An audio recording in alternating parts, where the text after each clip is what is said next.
Hey people, today's podcast is brought to you by Harry's. Have you heard of Harry's? Do you know about these guys? Of course you have. I've been telling you about them for years now. That's because Harry's is all about a great shave at a fair price. And it's just one of many, many reasons why I absolutely love this company and enjoy having them as a sponsor of this podcast. And it's also why over 3 million guys have switched to Harry's, just like me. Here's the thing. For decades, one big razor company has relentlessly increased prices and reaped immense profits at the expense of its customers. That's not cool. I'm not down with that. So two ordinary guys, Jeff and Andy, that's their real names, were so fed up with getting ripped off, they decided to fix shaving themselves. The guys knew that the only way they could take less profit and still ensure quality was to buy their own blade factory. Of course, it's elementary, and sell directly to you over the internet. So Harry's can offer their blades at half the price, just $2 a blade compared to the $4 or more you're going to pay at the drugstore. And you can't beat the close and comfortable shave of their blades. I even use them to shave my legs. If you follow me on social media, you know I often walk around with a little bit of scruff on my face. I probably don't shave my face as often as many guys, but I do shave my legs all the time. So I go through tons of Harry's blades. And right now, Harry's is so confident you'll love their blades. They're giving you their trial set totally for free. All you got to do is cover shipping, which is $3. The free trial set includes a weighted ergonomic razor handle, 5 precision engineered blades with a lubricating strip and trimmer blade, rich lathering shave gel, and a travel blade cover. That's a $13 value for you to try. So stop messing around and start shaving with Harry's today by claiming your free trial offer, a $13 value for free, just cover shipping. To get your free trial set, including a razor handle, 5-blade cartridge, and shave gel, go to harrys.com/roll right now. Do it right now. That's harrys.com/roll. We did it. Let's do the show. So many people reach out to me now, and they are full of fear about taking the next step. But I could speak from my own experience. Like, I did it. I lived it. I stepped out in faith. I went through my fear. So I can help that person who is thinking about the next step, or they're worried about that, or I can tell they don't have faith. They're full of fear. And I'll let them know you're full of fear. And if you really truly want to create your future, you have to embrace that, move through it, take a step of faith, a leap of faith sometimes, to create the life that you want. And if you're not willing to do that, if you're not able to do that, then I don't believe the universe, God, whatever you want to call it, will get behind you to create what you need to create. So I believe God will move heaven and earth when you're on the path and you're willing to take that leap of faith to go do what you're meant to do. That's John Gordon, this week on the Rich Roll Podcast.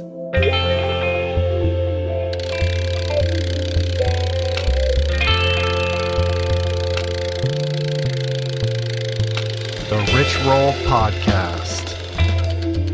Hey everybody, my name is Rich Roll. I'm your host. Welcome back to the show where each and every week for the last almost 5 years, I have visited you weekly with long form, at times intense, sometimes emotional, deep dives with some of the world's most interesting, most influential, compelling thought leaders, personalities, paradigm breakers across all categories of health and wellness, fitness, nutrition, entrepreneurship, entertainment, spirituality, mindfulness, and in the case of today's guest, John Gordon, leadership. John is a really great guy. This is a very special, very cool conversation. But before I get into it, I'm not sure if you noticed, but we actually filmed the last podcast, The Coach's Corner with Chris Houth and Caroline Burkle. It's up on YouTube. If you missed it, I'll put a link in the show notes up to that. Definitely check it out. It's no biggie. It's hardly Kubrickian in its aesthetic. It's just a single locked off wide shot, a 2-shot.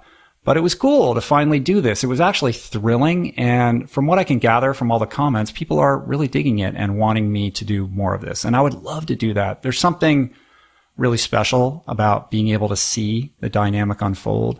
It's not for everyone. Not everybody wants to enjoy the podcast on YouTube, but there are a lot of people out there that get most of their content on YouTube. So it would be really great to serve the audience in this way. But here's the thing.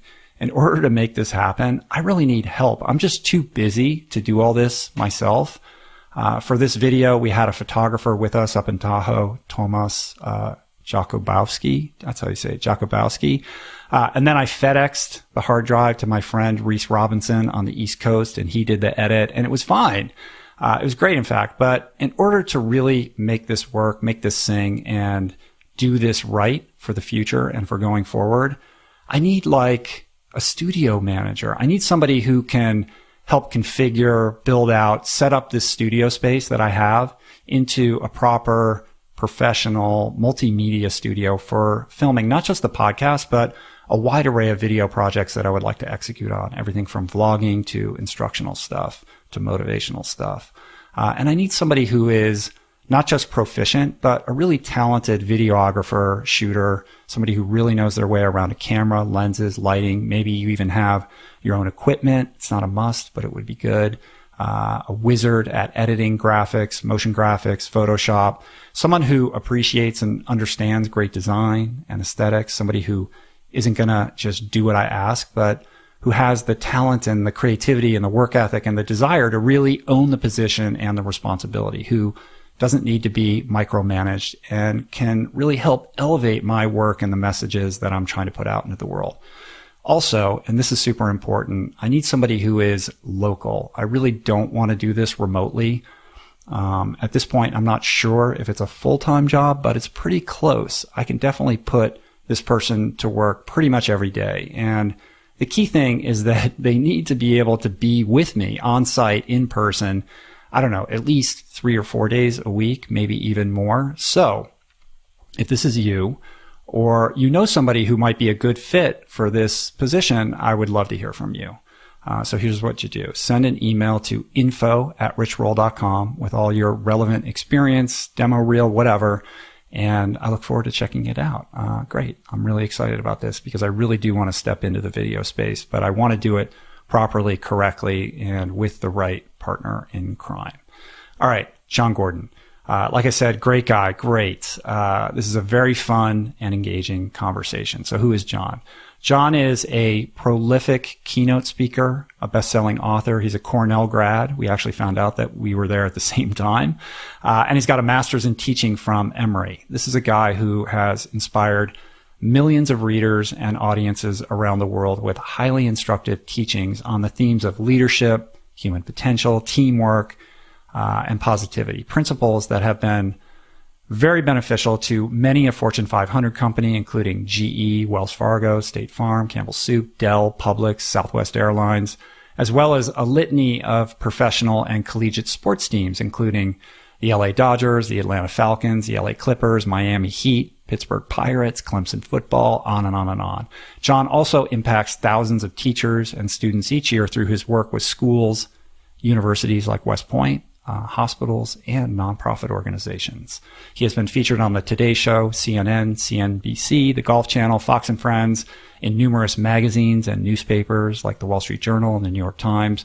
And he is the author of an astounding 17 books, which is insane, including 5 bestsellers: The Energy Bus, The Carpenter, Training Camp, You Win in the Locker Room First, and The Power of Positive Leadership. I got a few more things I want to say about John before we launch into the conversation. But first, today's episode is also brought to you by Health IQ. Do you guys realize that traditionally, when it comes to life insurance, being into things like running, weightlifting, yoga, swimming, or eating plant-based, none of this stuff, none of it has had any impact on benefiting your rates. None. And that's crazy, right? Basically, the super healthy people who are athletic, who exercise, who eat right, who take care of themselves are overpaying. Now look, I know life insurance isn't the sexiest subject, but honestly, it's something you really need to take care of. So introducing Health IQ. Health IQ is this cool new paradigm life insurance company that is specifically designed to serve, to honor, to celebrate and reward those who live an active, health-conscious lifestyle, the values that this podcast espouses, which is why I like having them as a sponsor. So how do they do it? Well, they use science and data to get lower rates on life insurance for the health conscious, including those who exercise 4 times a week through cycling, weightlifting, swimming, and running. They focus on you, not your family history, and they even help endurance athletes with low resting heart rates get better rates. So that's cool. And Health IQ also offers special rates for vegans, which is unheard of, totally unique, and super awesome. So don't overpay for life insurance. Don't do it. There's no reason to. To learn more and get a free quote, go to healthiq.com/roll. That's healthiq.com/roll. Check it out and see which special plans you qualify for. Okay, John Gordon. So This is a conversation about John's path from successful but deeply unfulfilled business person. He had a previous career before he did what he does now, to eventually figuring out how to live his truth, his bliss as an author and a speaker. It's about how he cultivates, nurtures, and practices the prolific creativity required to write 17 books. It's about the core leadership and teamwork principles he teaches that have positively impacted the NFL, the NBA, all these college coaches and teams and Fortune 500 companies and school districts and hospitals and nonprofits, on and on and on. It's about the primacy of positivity, how to confront negativity, what he calls energy vampires, and convert it or them to positivity. It's about commitment. It's about service. It's about giving back. And it's about the importance of culture within an organization. Who are we and what do we stand for? And it's also about the journey to discovering what motivates you. What is your why? You know, we don't get burnt out because of what we do. We get burned out because we forgot why we're doing it. You get that? It's really cool, right? It's a cool idea. All right. So buckle up and let's talk to John. All right, John Gordon in the house. Great to be here. Long time coming. So, awesome to be sitting down with you. Thank you for opening up your the Santa Monica annex of the Gordon family domicile so that we could have this conversation. It's funny, as I was driving over here, when I got out of rehab, my first apartment was literally like 2 blocks from here. So wow. Back in my old hood. Cool. But welcome to LA, man. What are you guys doing down here? It's great to be here. Well, we always loved LA. We'd come to visit and we would stay in this area in a hotel. We'd come for a week at a time to escape the Florida heat. Yeah. And then spending more time here, we just said, we just love it here. It'd be great to come and spend more time here. So then we ultimately said, all right, let's start looking for a place. And we found a place, a small condo that we could spend time together here. So we were here for about a month so far. Right. Spend another couple weeks and then we'll go back to Florida. That's great. So you have 2 kids. You have a daughter who's interning over at UCLA this summer. Right. She's interning there. My son is a competitive tennis player, so escape the Florida heat, play a little tennis, playing matches out here, hitting with some college guys, having a great experience. What's it like to be your kid? Do they feel the heat? They have to be, high-performing athletes? I think. How's that work? I think, I do encourage them a lot. There is an expectation of just giving our best, but really don't focus on the outcome a lot. But I do think it's probably something they feel. They know I speak to these teams. They know I work with all these organizations. My daughter went to Clemson because I worked with Clemson football for the past 5 years. Right. She would always come up with me to games, sit in Dabo Sweeney's office, hear us talk about excellence and teamwork and building a great team. So I think they're naturally, used to it. It's ingrained in them. But I don't want them to feel pressure, but they feel enough pressure on their own. Yeah. I mean, what if one of them said, I don't like sports? My daughter was a lacrosse player and was recruited to play lacrosse. Right, and your sport. And I played lacrosse in college. So I wanted her to play lacrosse. I mean, I have to admit, I wanted her to play. And she loved it.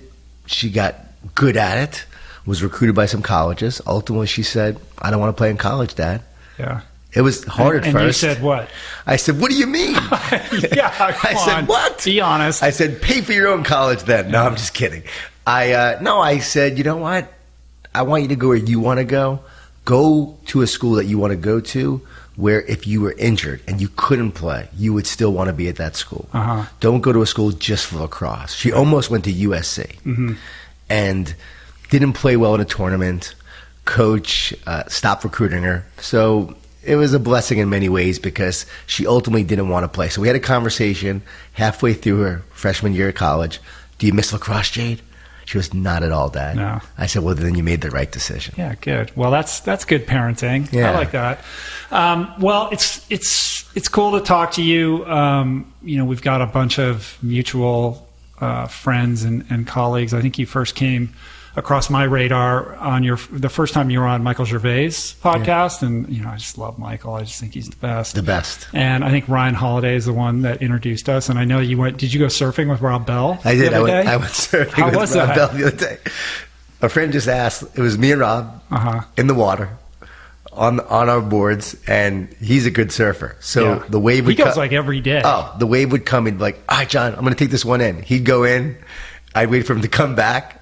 We'd have a great conversation for a little bit. Another wave would come. All right, I'm taking this one in. And I didn't try to surf as much. I was more trying to work on my paddling, sitting up on a board. I mean, this was my first time. Do you so you don't surf in Florida? No, this was my first time surfing with Rob Bell. So my wife said, why would you, for the first time surfing ever, try to meet with Rob Bell for the first time? Never met him before in person and do that. I said, that's exactly why you would do it. That's the best way to get to know somebody. Right. I mean, something different, something ludicrous. I mean, what a great story to tell that, Rob Bell actually was very instrumental in my spiritual journey. Years ago, never met, but I listened to a sermon he gave about Jesus as a Jewish rabbi, and I grew up Jewish. Right. And so it was really something that resonated with me, so I have followed him ever since, and I saw that he was surfing, and it was one of the reasons why I was inspired to start surfing. I have two other good friends, Michael Gervais, Yogi, big time surfer, Yogi Roth, big time surfer, yeah, and Brett Hughes, great guy, great surfer. And so Yogi and Brett took me out yesterday, and Michael and I are going to go out sometime this week or next to go surfing. So he's a shredder. Yeah, he's supposedly unbelievable. So for me, it's like LA, something different. Take on a new challenge. I'm 46. Don't be stale.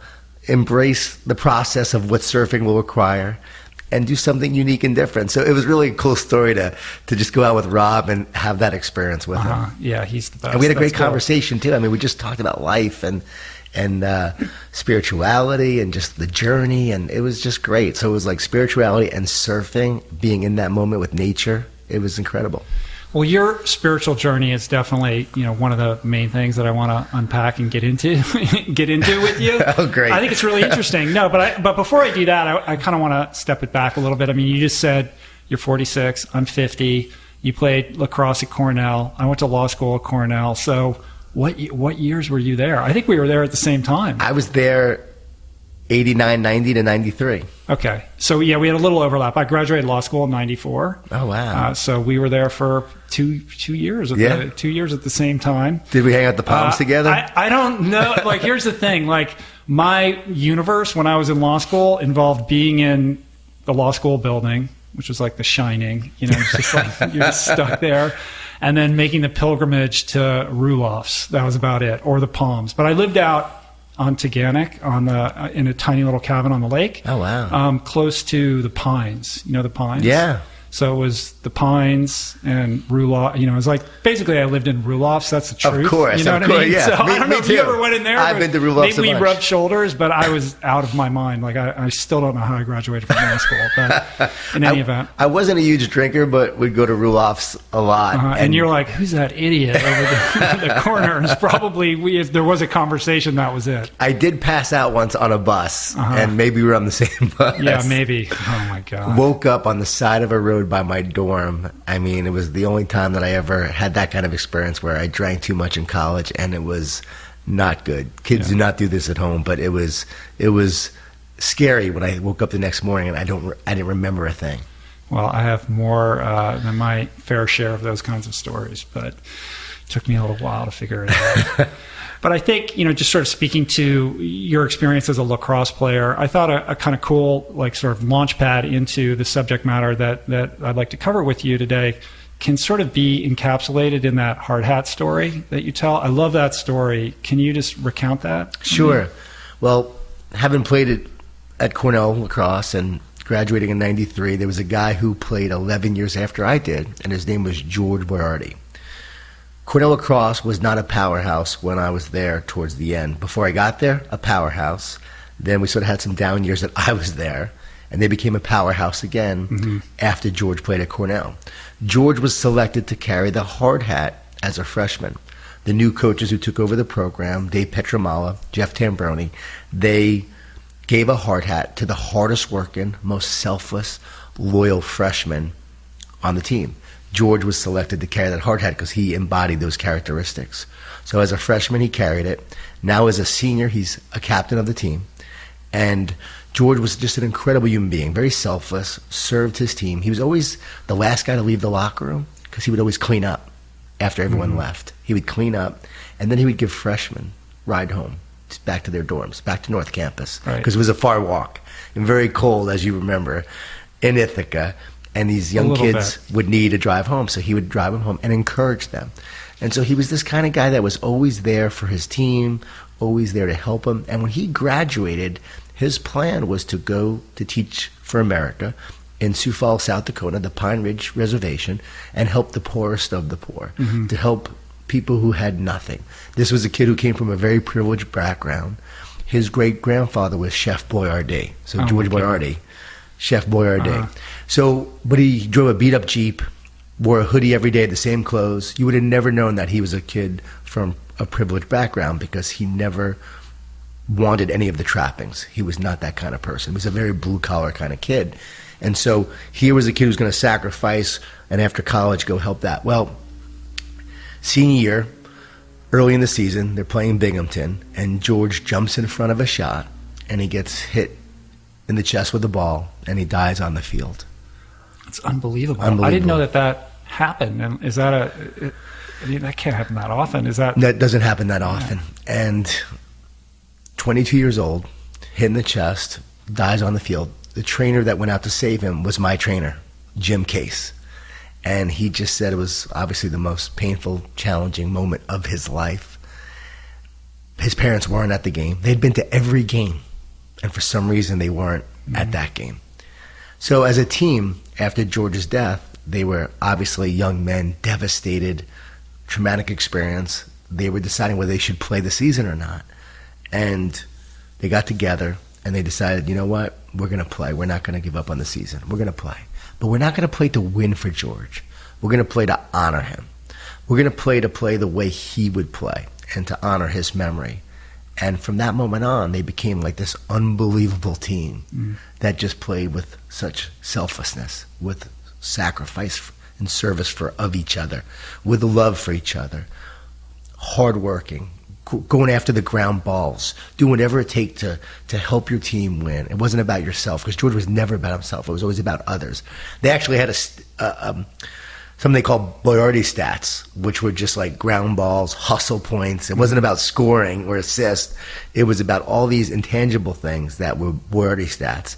They called Sholkoff Field George's house, became George's house. Wow, do they still call it that to this day? They do, to this day. And they kept his locker the same. It's still there. Like all his stuff is still in his locker. Wow. So his locker, you walk in that locker room and you see George's locker there to this day. They became this powerhouse program after that. So you have this guy who sort of exudes the ideals of the optimal teammate, right? He's got sportsmanship. He's got the work ethic. He has that, sort of spirit that humility, transcends his own personality. And when you see that, in recounting that story and seeing the result of his legacy and the long-term impact on the team and its success and the sort of unity that inspired, like what are the pillars or wisdom that you extract from that? Well, one thing that's really important to notice is that these men who were his teammates, and they were young men then, these men now are around 32, 33, 34 years old, they still live their lives based on him. They live their lives based on the kind of teammate and the kind of person he was, and they're asking themselves every day, would George be proud of me?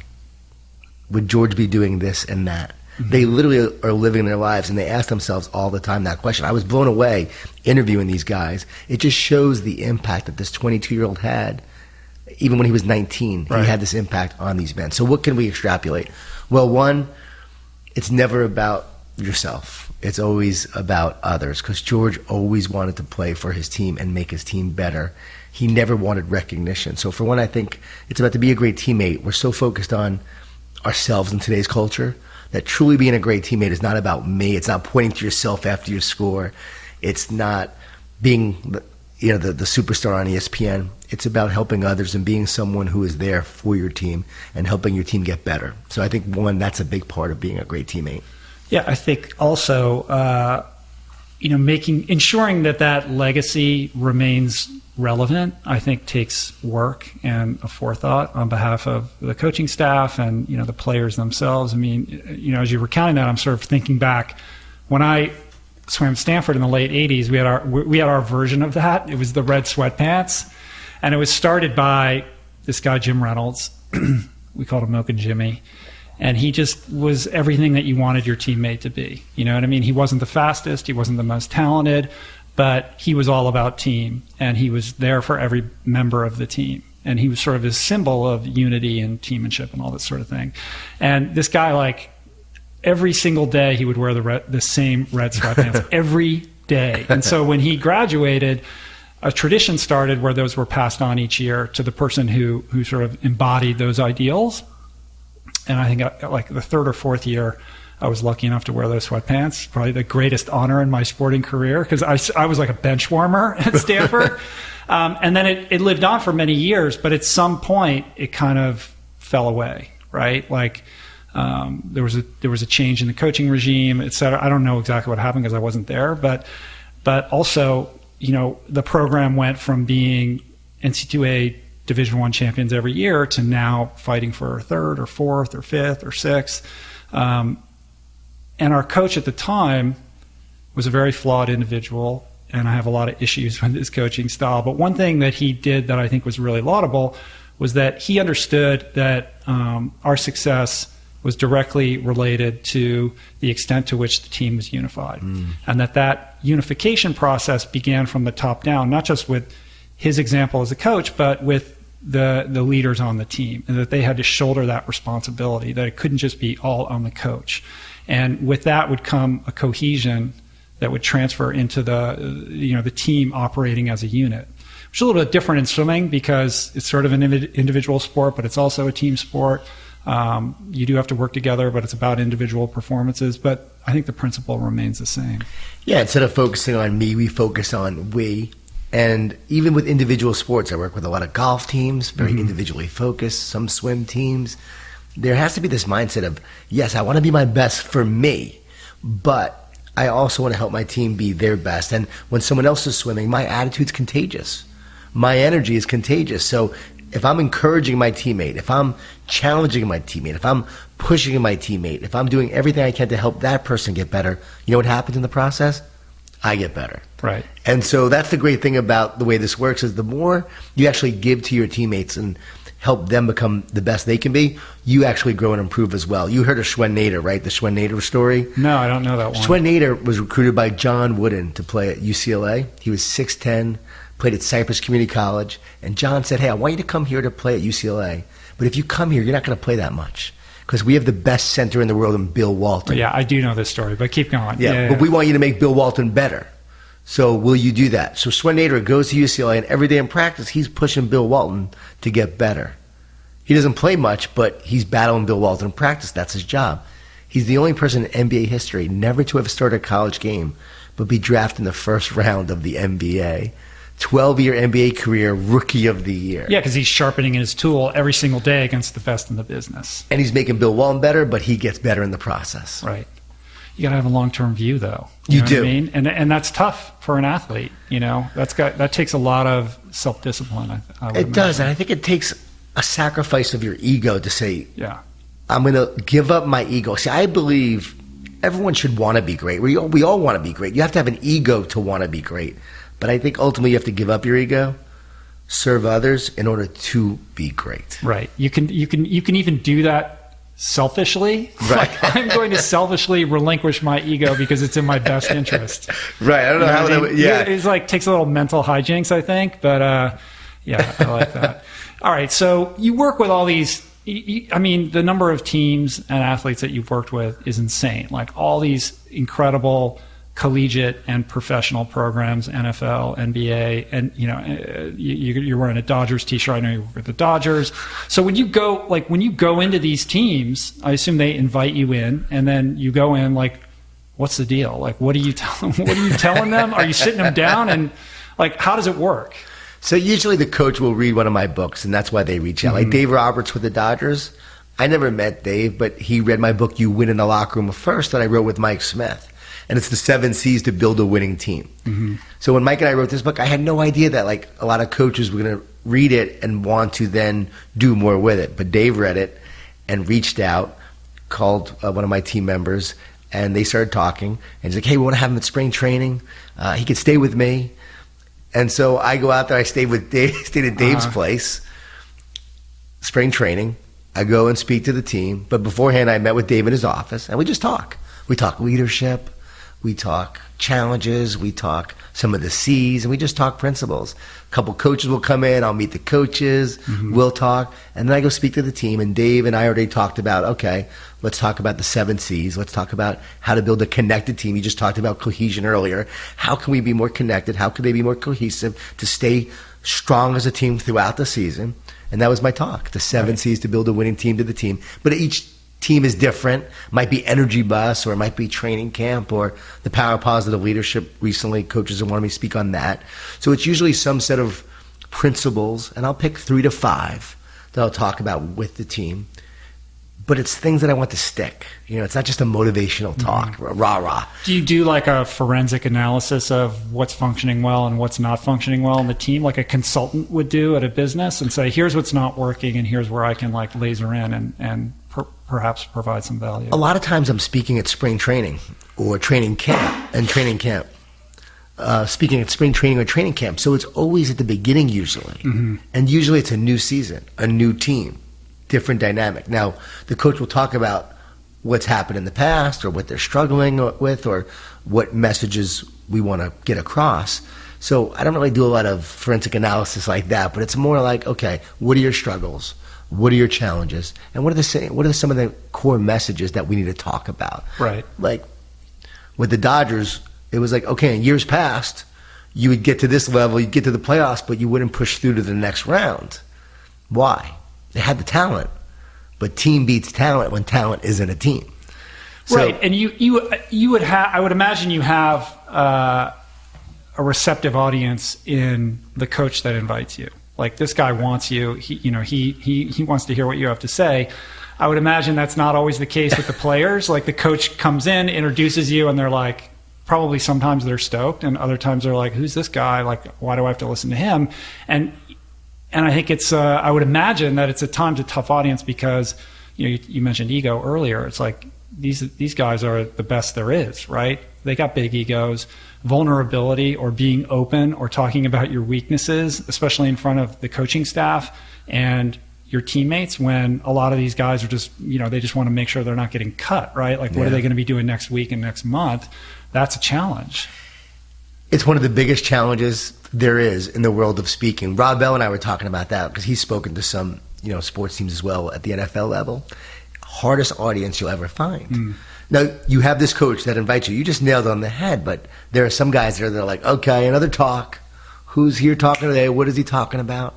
But my job is to provide value. My job is to say something that can help them be better, that can make them better.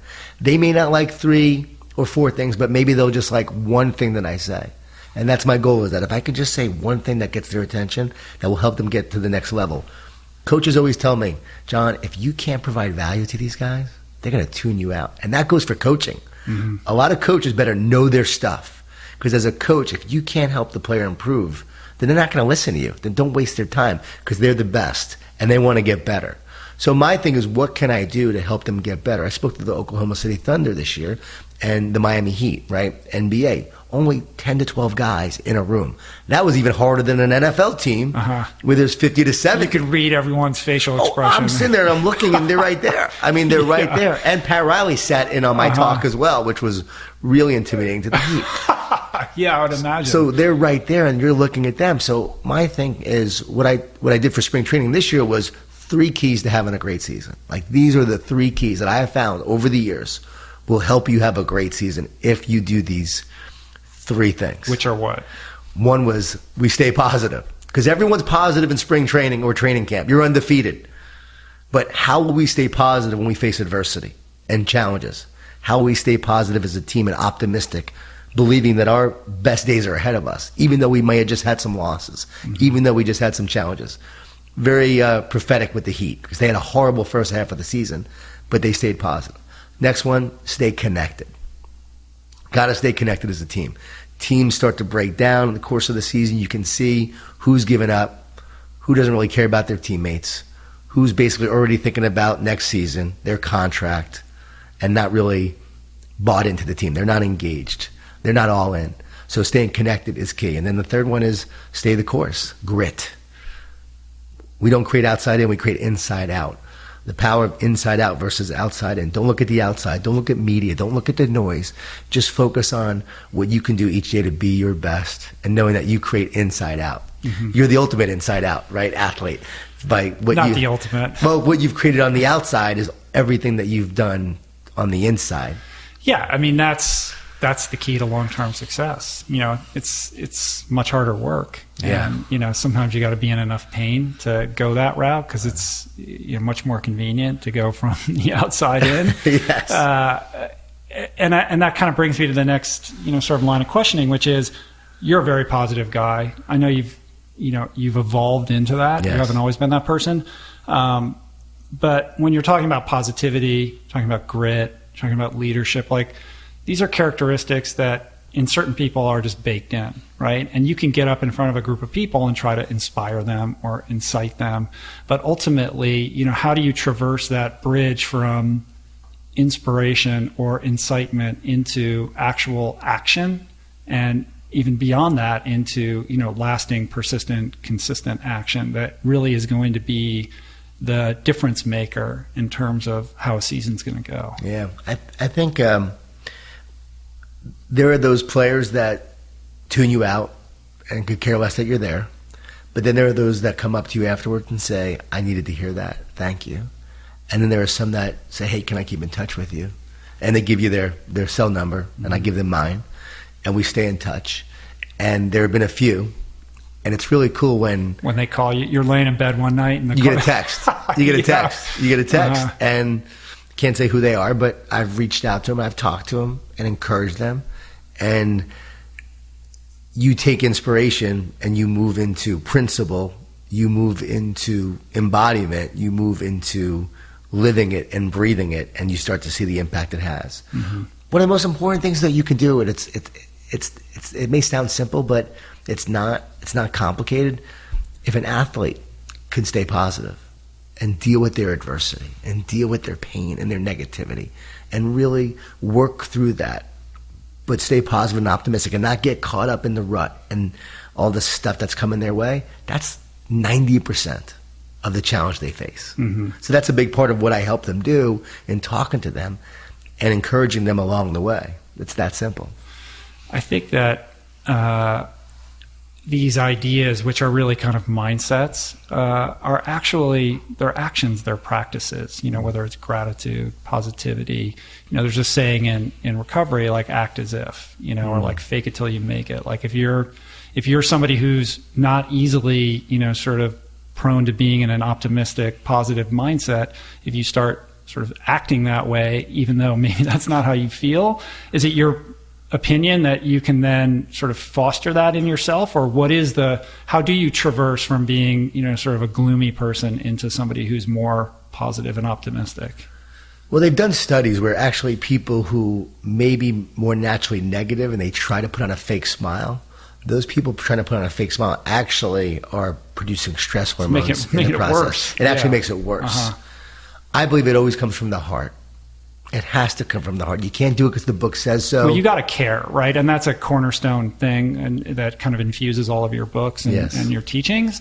But like, how do you get first you got to care, and then everything kind of flows from there. Is that an accurate kind of thing? Yeah. Or like, how do you get somebody to care? Like, if that guy's stonewalling you, right? You know, there's only so much you can do, right? No, that person's not going to change. Yeah. That person's not going to improve their life.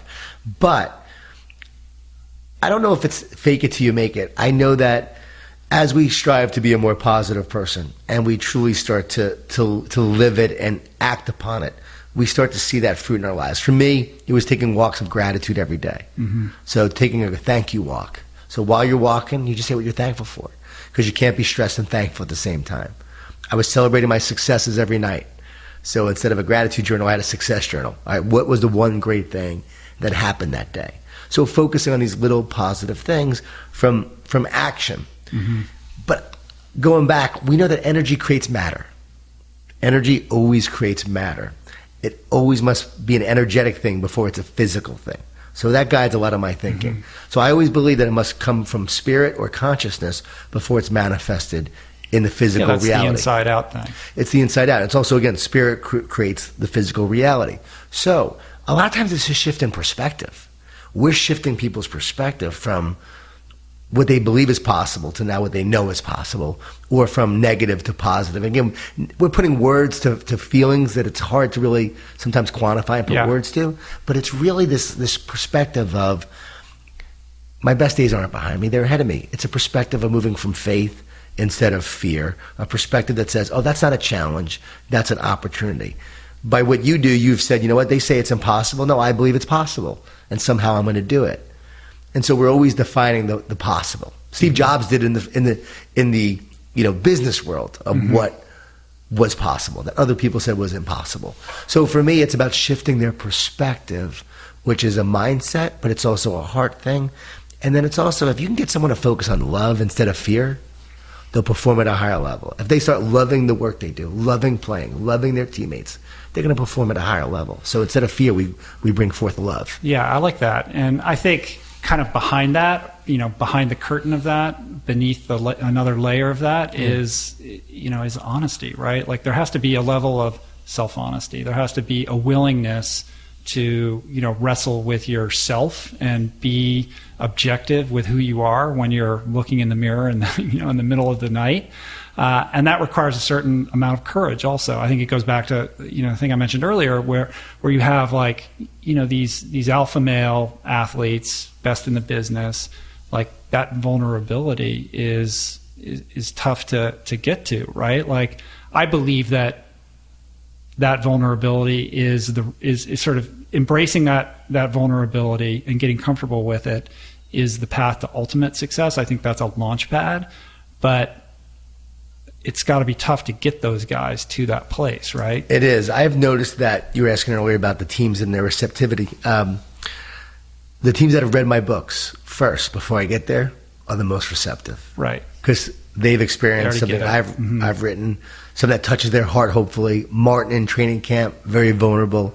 Energy bus, George, and Joy is the mother that they really seem to connect with. She's got this big energy and great personality, but she's sharing this love, and she's taking George on a ride to help him change his life. So I think the more they've read the stories, I get this great connection with them when they've read the books. Yeah, and they are stories. They're stories. I mean, you've done something very unique in publishing in that, most of your books are these allegories, which is not something a lot of people are doing. They're modern day fables where you're really taking the reader on this hero's journey where they can emotionally connect with the protagonist and really, understand the struggle and the payoff at the end. And you've written 17 books. You're 5 years younger than me, man. I don't know, how did you do that? It's crazy. The prolific output is unbelievable. You're just channeling some kind of, ethereal source matter right to the page. That's really it. I mean, it's every book I write takes about 3.5 weeks to write. That's crazy. And ask my wife. Do you just go into the hole and... She calls it my mad scientist stage. So it's always around December, early to mid-December, and I start writing. I have the vision of what I'm going to write. It's got the framework, but that's it. And the vision comes from where? Spiritual. Just comes. I just have a vision of what I'm supposed to write. For me, during the gratitude walks. For me, I say, the walks, and a lot of times on the walks. Walking on the beach, walking on the street, and literally I'll get an idea. Almost always on those walks. But one book I haven't written yet, I had that vision 9 years ago.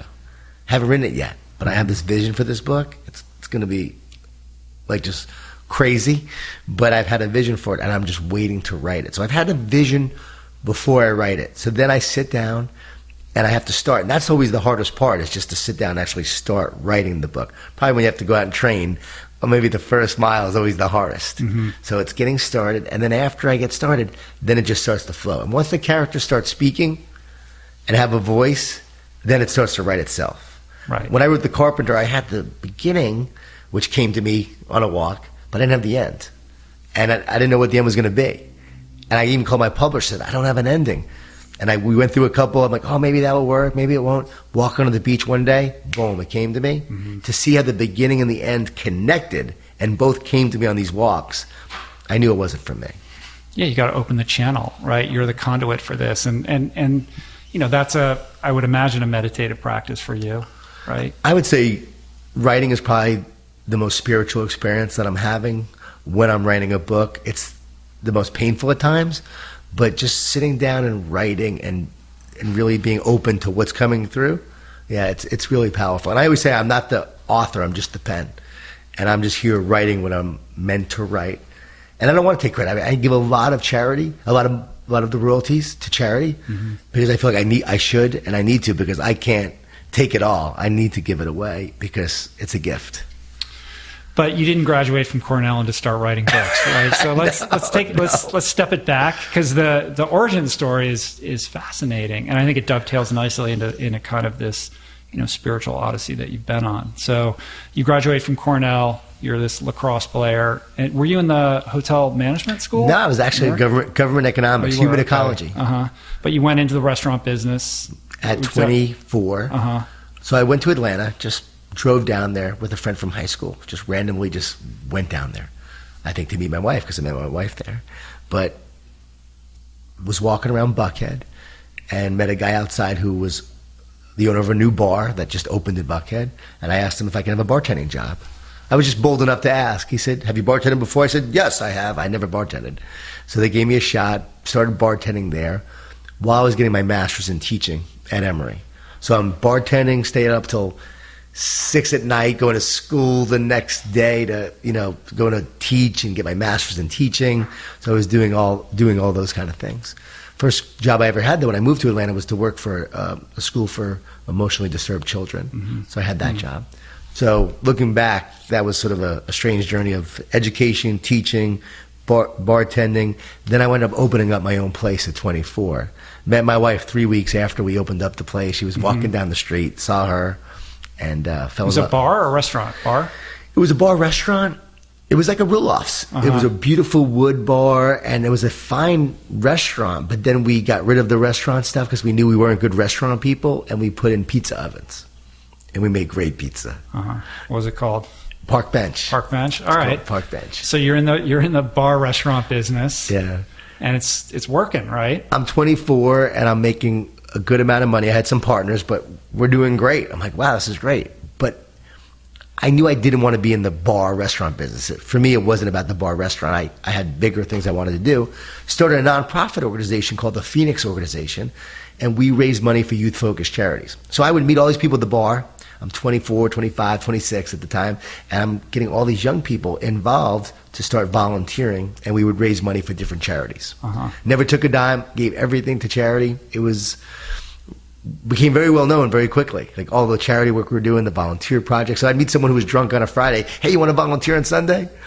And oh yeah, sometimes they show up, sometimes they don't. Exactly, right. But we did that, and that got me involved in the city, and then I would meet different politicians who wanted to speak to the Phoenix organizations at one of our meetings. So then I got involved in politics, and I ran for city council of Atlanta. And I walked door to door to 7,000 houses. Lost. That was hard, because I was a government economics major. Thought I was going to go into politics, is what I thought I really wanted to do. You still can. Maybe one day. Yeah. We need to hopefully change things with positive leadership. And maybe one day I will. It's always in the back of my mind, but you don't know if you want to put your family through that, and even if you want to go through that, or is it even what I'm meant to do? Right. But if I was meant to do it, if I felt the call, I'd go do it.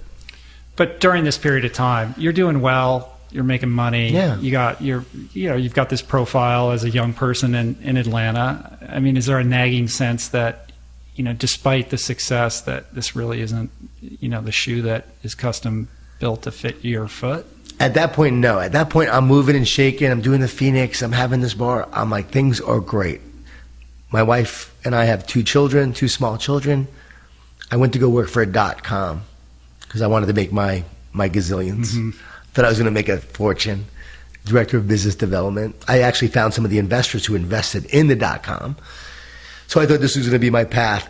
And it was at that point I started to feel like there was something more when I did that. Because now I'm 28, 29. I'm now working for .com. I have bosses. I'm not doing my own thing anymore. I'm not running a restaurant. I'm not doing the Phoenix as much because we had kids, so someone else took over the Phoenix. So at that point, I started to feel a little lost and like I needed to do my own thing. We decided to move to Jacksonville. So now we moved to Jacksonville, sold my restaurants back to my partners, my shares. They were stealing from me, so that's one of the things that happened. So I basically took a chunk of money from them, not a lot. I should have got a lot more. And that's a lesson for people. Like I should have got a lot more. Could have sued, could have went the legal route. I took what they gave me, a fourth of what I should have gotten, and just left. It was $100,000. Just took that, and we moved to Jacksonville. We sold our house. We bought a house. I have this $100,000. I'm now working for the .com because my boss said I can go live out of Jacksonville. I needed to and just fly wherever from there. And that's when my life started to fall apart. Because now we're in Jacksonville. .com's not going great. Now I'm worried about the future. 2 small children. What am I going to do? My wife and I are fighting all the time. I'm miserable. I'm negative. I'm unhappy. I'm making her miserable. That's when everything fell apart. Not a lot of positivity? No, not a lot of positivity at all. No. That's the guy that I'm not proud of. I wasn't abusive or anything like that. I was just a miserable, negative, fearful, unhappy person. Yeah, I think unfortunately that's the condition that a lot of people find themselves in, if not most people. Just trying to make a living, trying to do what's right, put food on the table, not totally satisfied in their career, but not really sure there's any other options or if anything else out there would even fill that void. And so you just live your life and you go about your day and nothing changes, and you develop thick skin and just sort of tolerate it, and you kind of bottle up that resentment or dissatisfaction, and occasionally it comes out sideways, and you end up in relationship. You know what I mean? Right. But why do some make the change like you did, and I did, and why do some don't? That's what I wonder. See, I think it's pain. Okay. I told Gervais this. I heard that. I heard you say that. Pain's, when the pain is enough, then you take the action. You don't have to be in pain to make that change, but it makes it a lot easier when you feel like your back is all the way up against the wall. But some take the pain, they escape. Yeah, well, I tried that too. Right. You know what I mean? And I played that out until that didn't work anymore and just created more pain. Right. I was looking for all kinds of different ways of dealing with it in unproductive ways. And the last thing I wanted to do was to do it the hard way. But I exploited every other option until that was the only one that was left. So how did that work for you? For me, it was pain. And I remember my wife threatened to leave me. She said, I love you, but I'm not going to spend my life with someone who makes me so miserable. You better change or we're over. I may leave right now. I'm like, no, don't leave. No, I got on my hands and knees. And at the time, were you aware that your marriage was teetering on that level, or was that, because a lot of guys are just like, we're checked out, man. We're like, right. I thought it was all right.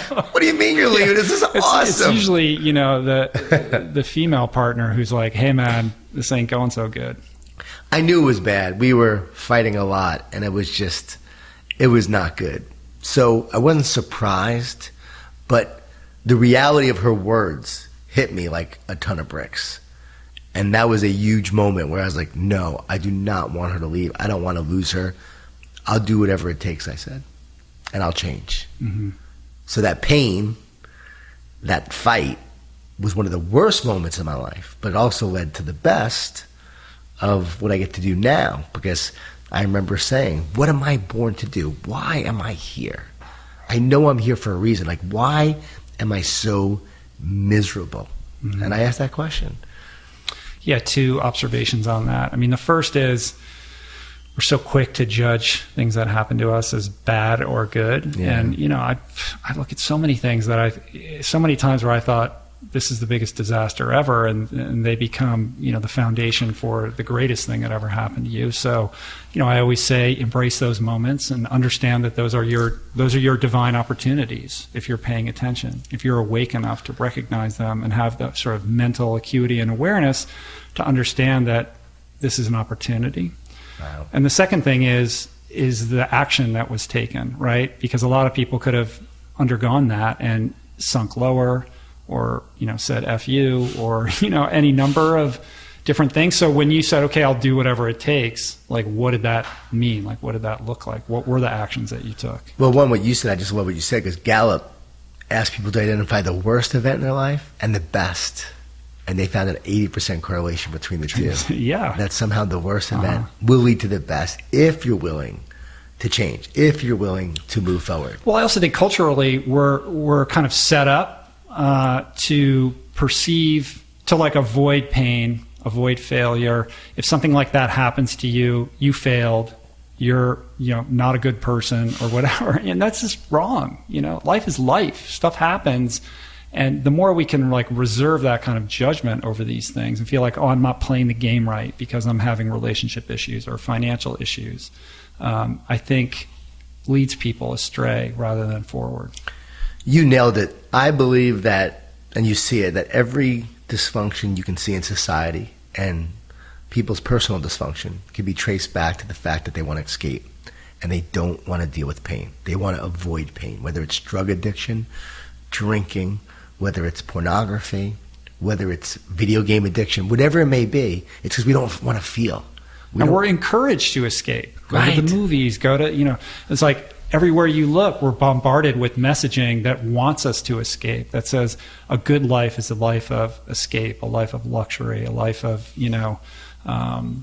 luxuriating and like avoiding difficult situations and pain and challenge. And, you and I, every guest I've ever had on this podcast will tell you that the path to leading a really fulfilling life is one of, welcoming those hardships. I just had a guest on the show the other day, this woman, Samantha Gash, unbelievable ultra runner, former lawyer. She just ran across India. She's done all these incredible things in her life.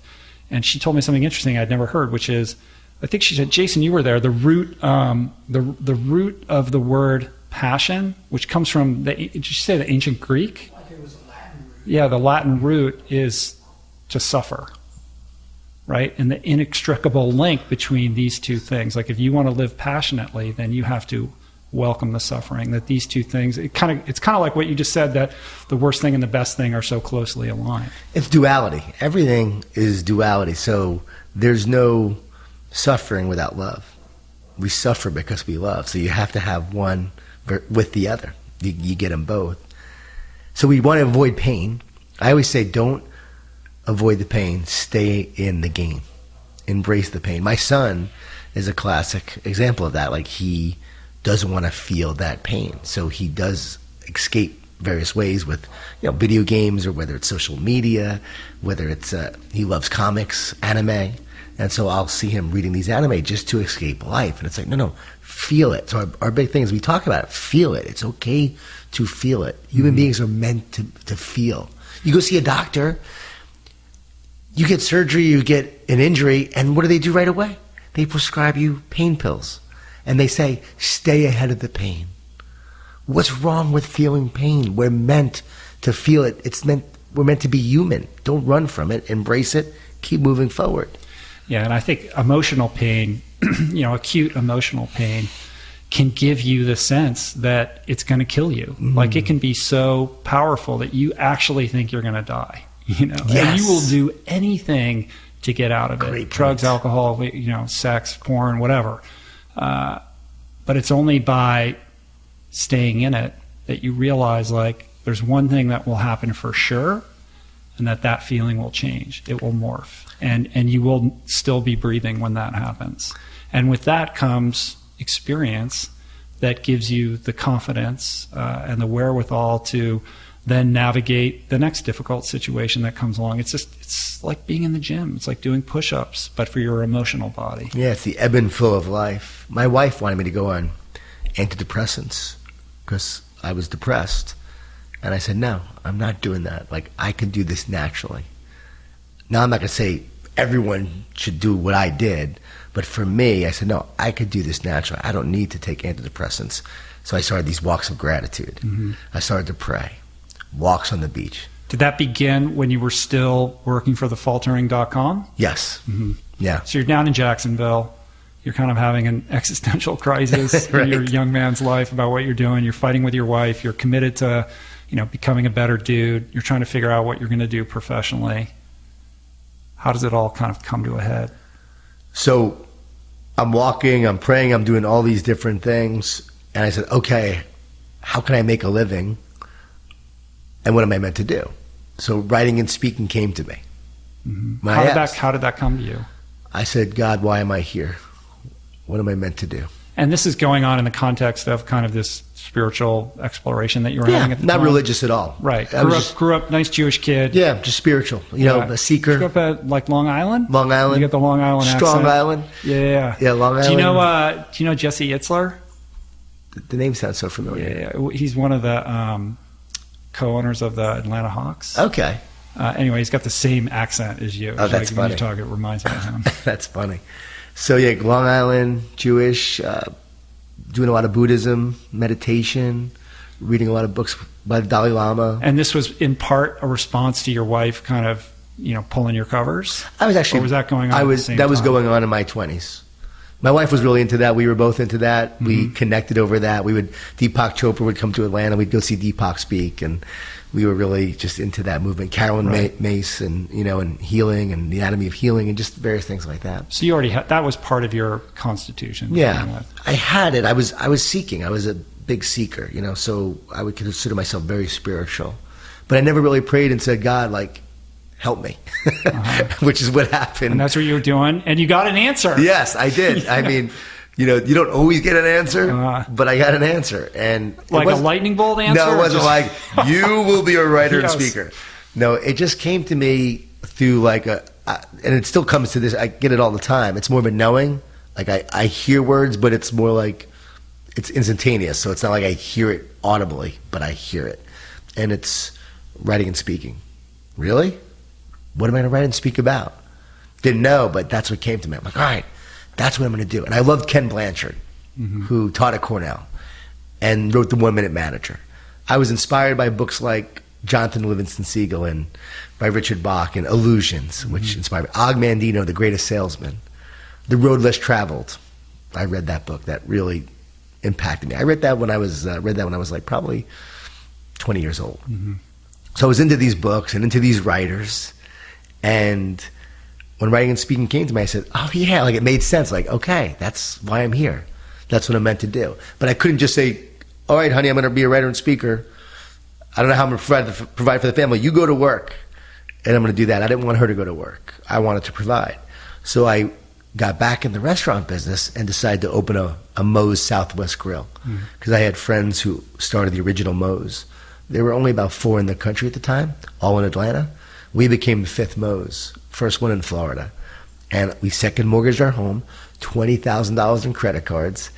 That money that I got from my partners that I sold the restaurant, put that in there. And that was everything we had. I mean, literally, we had nothing else. It was everything we had we put into that restaurant. Right. It's a great story, too, because you were sort of contemplating this, but then it wasn't until you went out to the movies with your friends, right, that you had another sort of lightning bolt moment. Right. We were thinking about doing it, and we were talking about it, but nothing was working. The landlord was being difficult. Moe's was being difficult. And we went to the movies, which we were supposed to go to a different theater, but our friend said, no, we're going to see Planet of the Apes at Tinseltown. And Planet of the Apes, I remember, was playing. The only parking space available was the one that was right in front of the spot where we were supposed to do the Moe's. Mm-hmm. And I said to my wife, I'm getting this feeling that we're supposed to do the Moe's. She said, I am too. Boom. Okay, let's do it. I called up the landlord. He was awesome. Called up Moe's. They were awesome the next day. Like, it was synchronicity. Like, you and I had and the discussed. Energy was just flowing in the right direction. Yeah, I mean, right? It was just so like, go with that. You just go with it. And some things you just can't explain. I mean, even just like, you coming over here, like a day before you come over to here, my daughter is watching, What the Health. And after watching that, she says, Mom and Dad, I decided I'm going to go vegan. Just after watching that. She has no idea that you and I are talking, that you're coming over here to do this, that we're doing this podcast together. And she watches that movie and inspired her so much that she's like, I'm going to be a vegan. Yeah, I mean, what are the odds? That's crazy. She just walked in the kitchen a minute ago. She was being really quiet though. So that's kind of even here. That's great. Her words behind you. Yeah, I love that kind of stuff, right? Yeah. Like, why is it, like, of all the time, like, why is that happening the day before? You know, and you could pass it off, whatever, coincidence, but I like to embrace the beautiful mystery of life, and I choose to believe that there's more at play with things like that. Oh yeah, it's definitely a mystery. Yeah. So you open up this restaurant, and that's given you a little bit of a cushion to now explore the writing. Well, speaking, not right away. No. Because the goal was to open up the restaurant, keep the job at the .com, and get the restaurant going, make it successful, and then quit. Right. But I lost my job 3 weeks before the restaurant opened.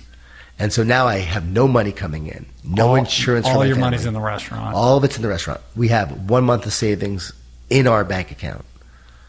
How are we going to provide for our family when it takes a while for restaurants to make a profit? And what happens if it doesn't?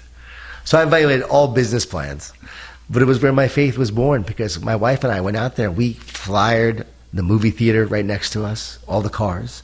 We went to all the businesses in the area promoting catering, just started marketing the heck out of the place to get business. Broke even right away though.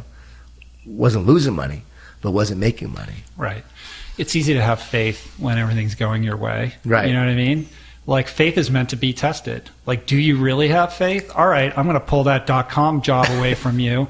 I'm going to make sure you only got a month to sit on, and then we'll see if you're really serious about this, right? Because I think that's another thing that we're kind of encouraged to run away from. But that is almost, universally, like, beautifully orchestrated for you to really go in. Like, do you mean that you really want to do this? All right, well, I'm going to make you work for it. We'll see if you really want this. You know what I mean? Yeah. And I love that, because so many people reach out to me now and they're full of fear about taking the next step. But I could speak from my own experience. Like, I did it. I lived it. I stepped out in faith. I went through my fear. So I can help that person who is thinking about the next step, or they're worried about that, or I can tell they don't have faith. They're full of fear. And I'll let them know you're full of fear.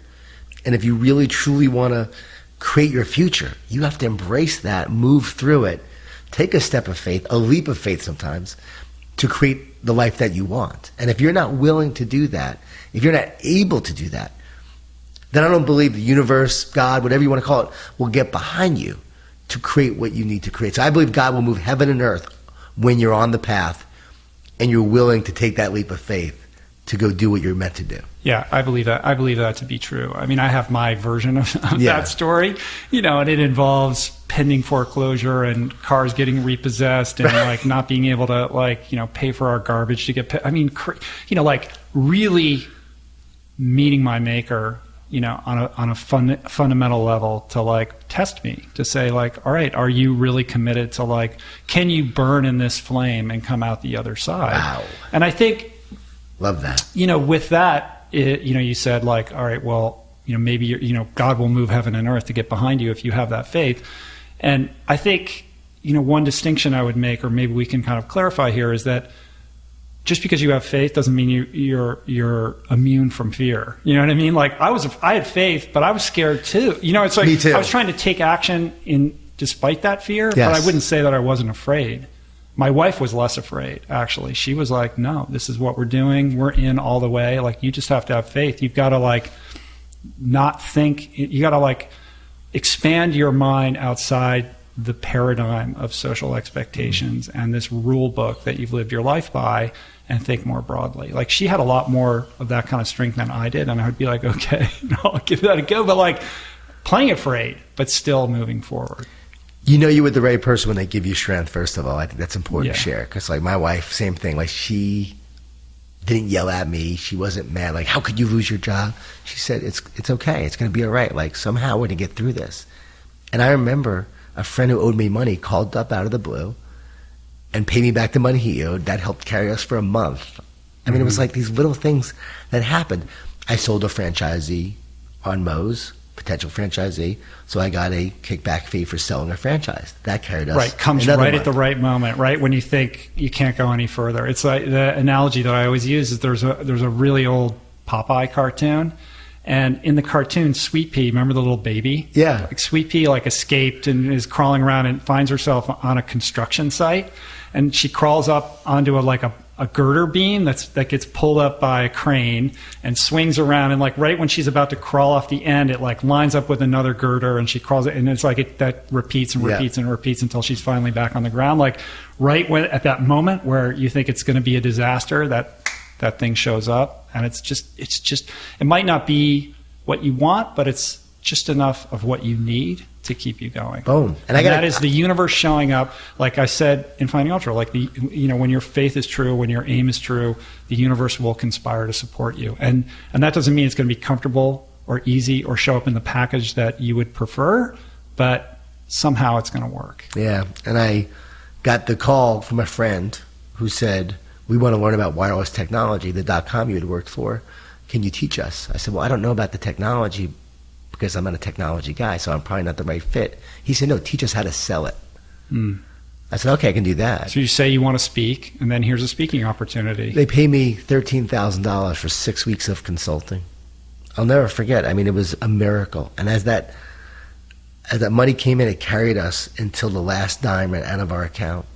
And then we made our first profit at our restaurant. It was clockwork. As that money ran out from the consulting, we made our first profit in the restaurant 6 months later. Yeah, that's amazing. Because we were just literally hanging by a thread and just finding any way to pay the bills and eating at Moe's, right. every day. But trusting.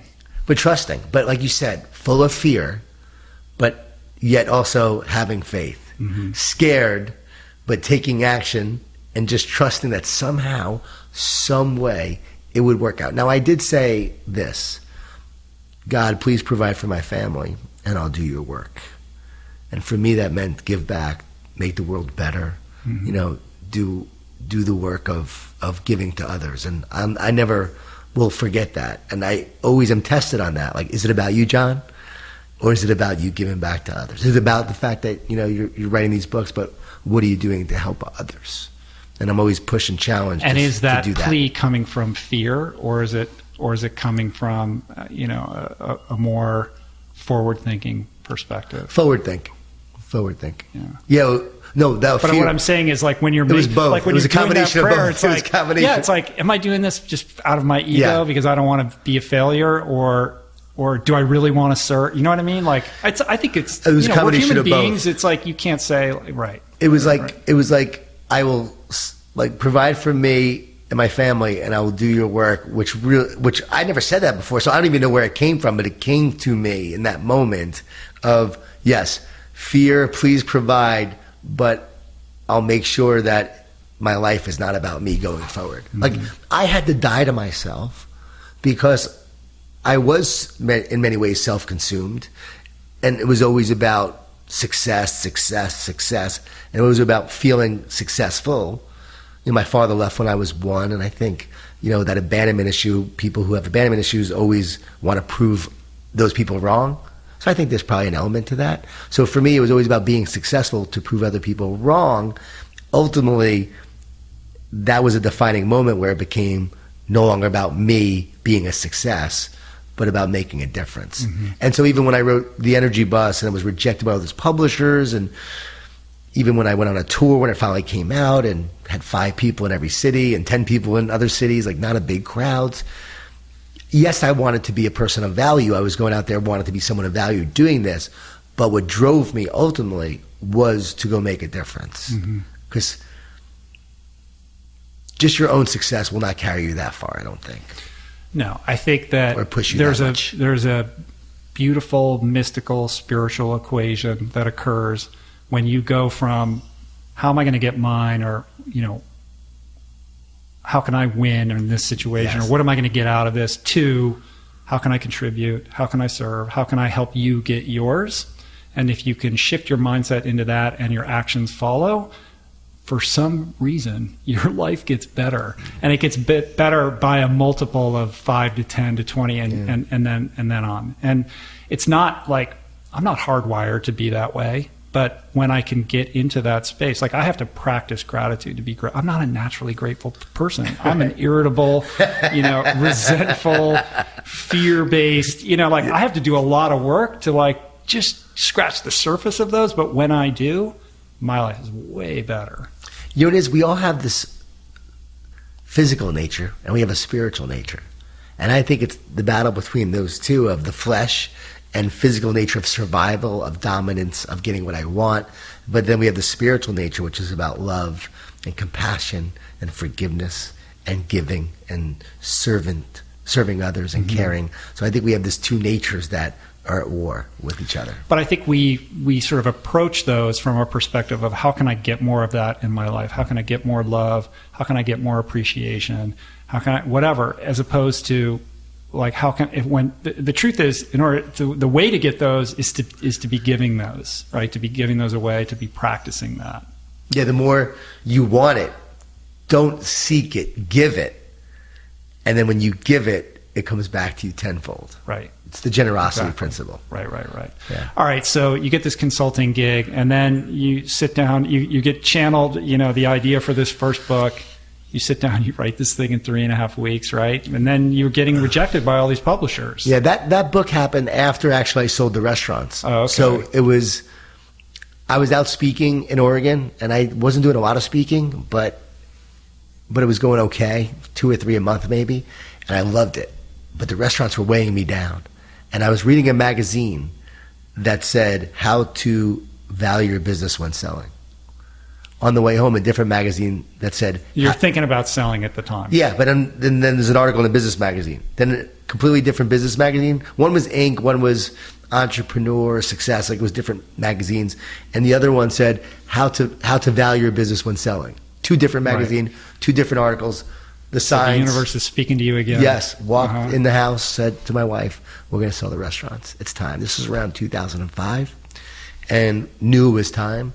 So sell the restaurants to another franchisee in town who bought my stores and had enough money to carry us maybe for a couple of years, a year or 2, maybe 2 years. I said, all right, I'm now going to put 100% into writing and speaking. But 6 months go by and nothing's happened. Yeah. Had you been writing or were you blocked or?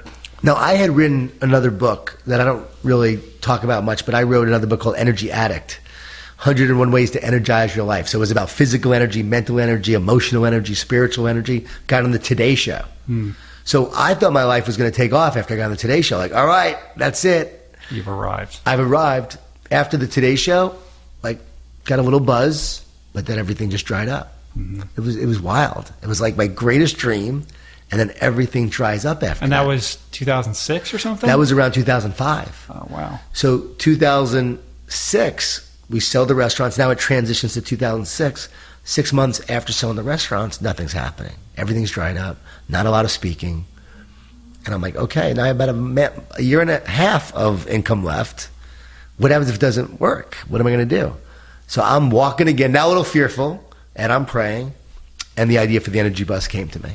And that's when I wrote that in about 3.5 weeks after that moment. Right. Of like... Literally just 3.5 weeks. 3.5 weeks. I'll never... I wrote this book.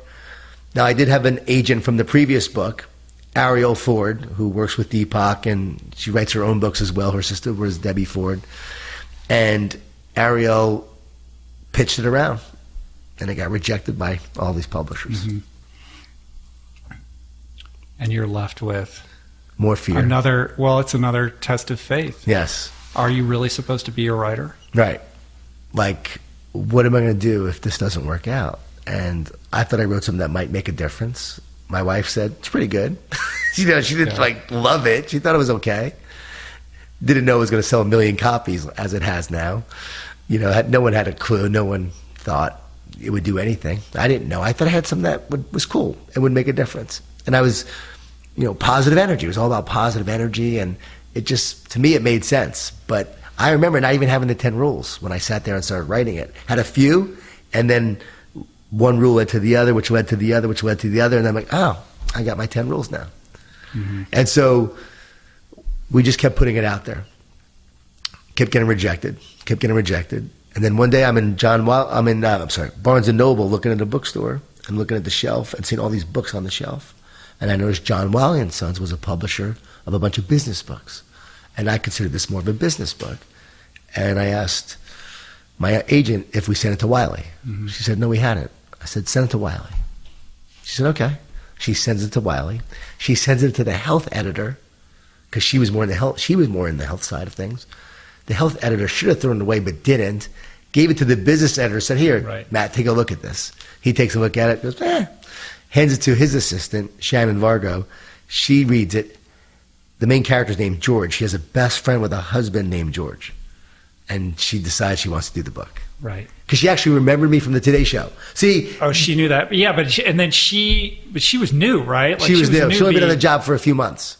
And she went to bat for you with her boss. With her boss. He said, if this doesn't go well, it could be your career. Uh-huh. And she said, no, I want to do it. I believe in it. Yeah. And they go, we don't have a lot of money. Can't give you a big advance. I said, I don't care. Mm-hmm. I just want the book out there. And so the book comes out, and right away it becomes a huge hit in Korea. Right. Which I shared before. Yeah. And so that was surprising. Have you been able to figure out how that happened? No. Like, was there some news piece that came out? Like, no one knows. Like, there's got to be patient zero for that. Like, somehow somebody got it to somebody who got it to somebody. They were in Singapore at a book show where they were doing the foreign rights, where they're showing the foreign publishers different books. And there were two publishers that started a bidding war over the book. And that's what happened. I see. And so so they probably put some heft behind pushing it out there too once it went out. The foreign rights sold for like $220,000. That's crazy. People don't realize in publishing how de minimis foreign rights are. I know. It's almost nothing. You get $1,000 here. Like, I'll get like an email from my wife. It's a great deal, $1,500 for France. I'm like, what? You know? And my mom had she read the manuscript, but she passed away before the book came out. So I'm like, did my mom speak Korean? You know, because right. I always said my mom was, she was some past life thing with Korea. She was a Jewish mom. She had a strong personality. So I think I always felt like my mom was up there in heaven, like just advocating on my behalf. Like, come on, just help my son. So you're huge in Korea, but nobody in the United States knows anything about you or this book, despite the fact that you've been on the Today Show, which I think is interesting because there was a day and a time where if you were on the Today Show, that was it. Like you arrived, man, and doors started swinging wide open. The days of being a stand-up comedian and going on Carson, and then overnight you're a household name. We don't live in that world anymore. No. And I've heard it many times from authors who go on the Today Show or the other version of that, and they think it's going to be their defining moment, and it's like nothing. Because the way we consume content has changed so drastically. That's a passive audience, right? As opposed to, for example, a podcast where people already want to hear what you have to say. They're a captive audience, and they're on their device, so it's a click away from buying a book or what have you. But having had that experience, I think actually, like you might have thought, this is terrible, but actually that was the fuel that provided the motivation for you to go on this crazy tour, and like, right. I don't know how many cities you went to, but it's one person at a time 28. Connecting as deeply as possible, as opposed to, doing it on a surface level in a broad way, which is kind of like what the Today Show is. But the Today Show, even then, this was 2005, 2006, even back then, it was still the place to be. And I was on 4 times, did a 4-week series. So I should have become a household name. But here's the deal. If it becomes something big, I never write the energy bus. And so I really believe it didn't take off because, one, I was meant to write the energy bus, but I was also meant to change. Because you weren't ready. I wasn't ready. Yeah. And my spiritual maturity and growth hadn't happened yet. And so I was still at a place where, yes, I wrote these books. Yes, I had changed a lot in positive ways, but I still had to surrender a lot more. I still had to come to my knees a lot more. And truly just surrender to a greater power. And that hadn't happened yet. But it only happened when I wrote, that allowed me to write The Energy Bus. And that happened, The Energy Bus happened after I came to my knees. Right. And if it would have happened from the Today Show, which it should have, 4-week series, it didn't. Looking back, again, what I thought was going to change my life actually did in a better way. Yeah, that's a great perspective to have on it. Yeah. So you go on this crazy tour, one person at a time, 5 people showing up at a bookstore, the crazy cat lady. Yeah. You've had them. Yes. Yeah. Oh yeah. Like the one person that wants to talk to you for an hour, and about publishing. They never want to talk about your book. They want to talk about their own book. They always want to talk about their own book. Uh-huh. And I actually made a free webinar that I give to people all the time now when they want to talk about how to publish their book. I said, hey, I did this webinar for you and for people who want to know, so that you don't always have to talk to help people. Right. You have it right there for them, because I still want to help them. Right. And maybe I could put a link up to that. Yeah, I love helping people that are interested in helping people find their path. But yeah, we had the most people. We had were 100 people in Des Moines, Iowa. This is like 2007. Yeah, 2007. Right. They thought Jeff Gordon was coming. That's why they showed up. Yeah, right. Okay. They really did. I got called Jeff like 4 times. So what's the tipping point? I mean, was it just a gradual build of awareness, or were there a couple things that kind of occurred where you suddenly found yourself like, oh man, now I'm selling a lot of books, and oh, now I'm getting invited to go, speak to the 49ers or, it was whatever team. The Jaguars were the first team I spoke to. Lived in Jacksonville, but a friend who was a trainer gave the book to Mike Smith, who was the defensive coordinator of the Jaguars. He gave it to Jack Del Rio, who was the head coach. Jack Del Rio called me up out of the blue. Would love to come meet with you. Met with Jack, and that led to my first team I ever spoke to. Right. Again, looking back, how does that happen? Mm-hmm. I'm an unknown nobody. I've never worked with even. But you're showing up. Yeah, but I've never even worked with a college team, or even a high school team. But Jack Del Rio calls. That must have been intimidating. Very the intimidating. First time to go into that, like, all right, like, what am I going to say to these guys? I remember walking down the aisle towards the front of the room. The team's all sitting there. Mike Tice is offensive line coach, big guy, coach from Long Island. And I walk by. He knows from Long Island, and he goes, "Strong Island." As I walk by him, just remember that moment. And I walk to the front of the room, and I see Fred Taylor, Maurice Jones-Drew, players who I watched on TV, who I loved, and now I'm here to speak to them. It was really intimidating. Yeah. But I said... But it has to be a moment where you're like, wow, like all that faith that I had or everything that I went through, I'm seeing the sort of physical manifestation. I wish I was thinking that way. No, in that moment... Well, in retrospect, looking back. Oh, yeah, retrospect, yeah. But in the back, moment, no, you're just... In the moment, I said, you know what? I said, you have something that can inspire them, that can make a difference, go for it. Mm-hmm. No fear, go for it. You only live once. Mm-hmm. And so that was my mindset. Because in being an athlete, I had allowed fear to ruin those moments. I had been in those moments where the moment was bigger than me, and I didn't do well. So I always have this desire in those big moments to not allow fear to keep me from that moment, but to embrace it and just move forward with love. Right. That's one thing that Gervais talks about all the time. Like, there are no big moments. There's just moments. Right. Right. Phone's ringing. Sorry about that. That's all right, man. You probably edit that part out. It's okay. It's life, man. Life's happening. You want to answer it? No, we could just hang it up. Yeah. Oh, Jason can. So, in the wake of the first book's success, you've gone on to write, you've written 17 books. So that means you're like writing 2 books a year, right? It's crazy. Yeah. The prolific output. And one of the things that I'm kind of dealing with right now, Finding Ultra came out in 2012. It's been 5 years. And I'm starting to unpack the next book. And it's taken me a really long time. And I've been really blocked. And Finding Ultra just flowed right. I mean, obviously I know the story. It was, in certain respects, even though I'm a first-time author, it was kind of an easy book to write because I knew the story, obviously. Right. And the one I'm working on now is a little bit trickier, but it's more than that. And I think it's something that you've experienced, which is you have a success and then you feel this internal pressure that the next one's got to be better, or if it's not as good, then you're going to be, you know what I mean? Like that. And I know you've gone through that. So Can we talk about that a little bit? Sure.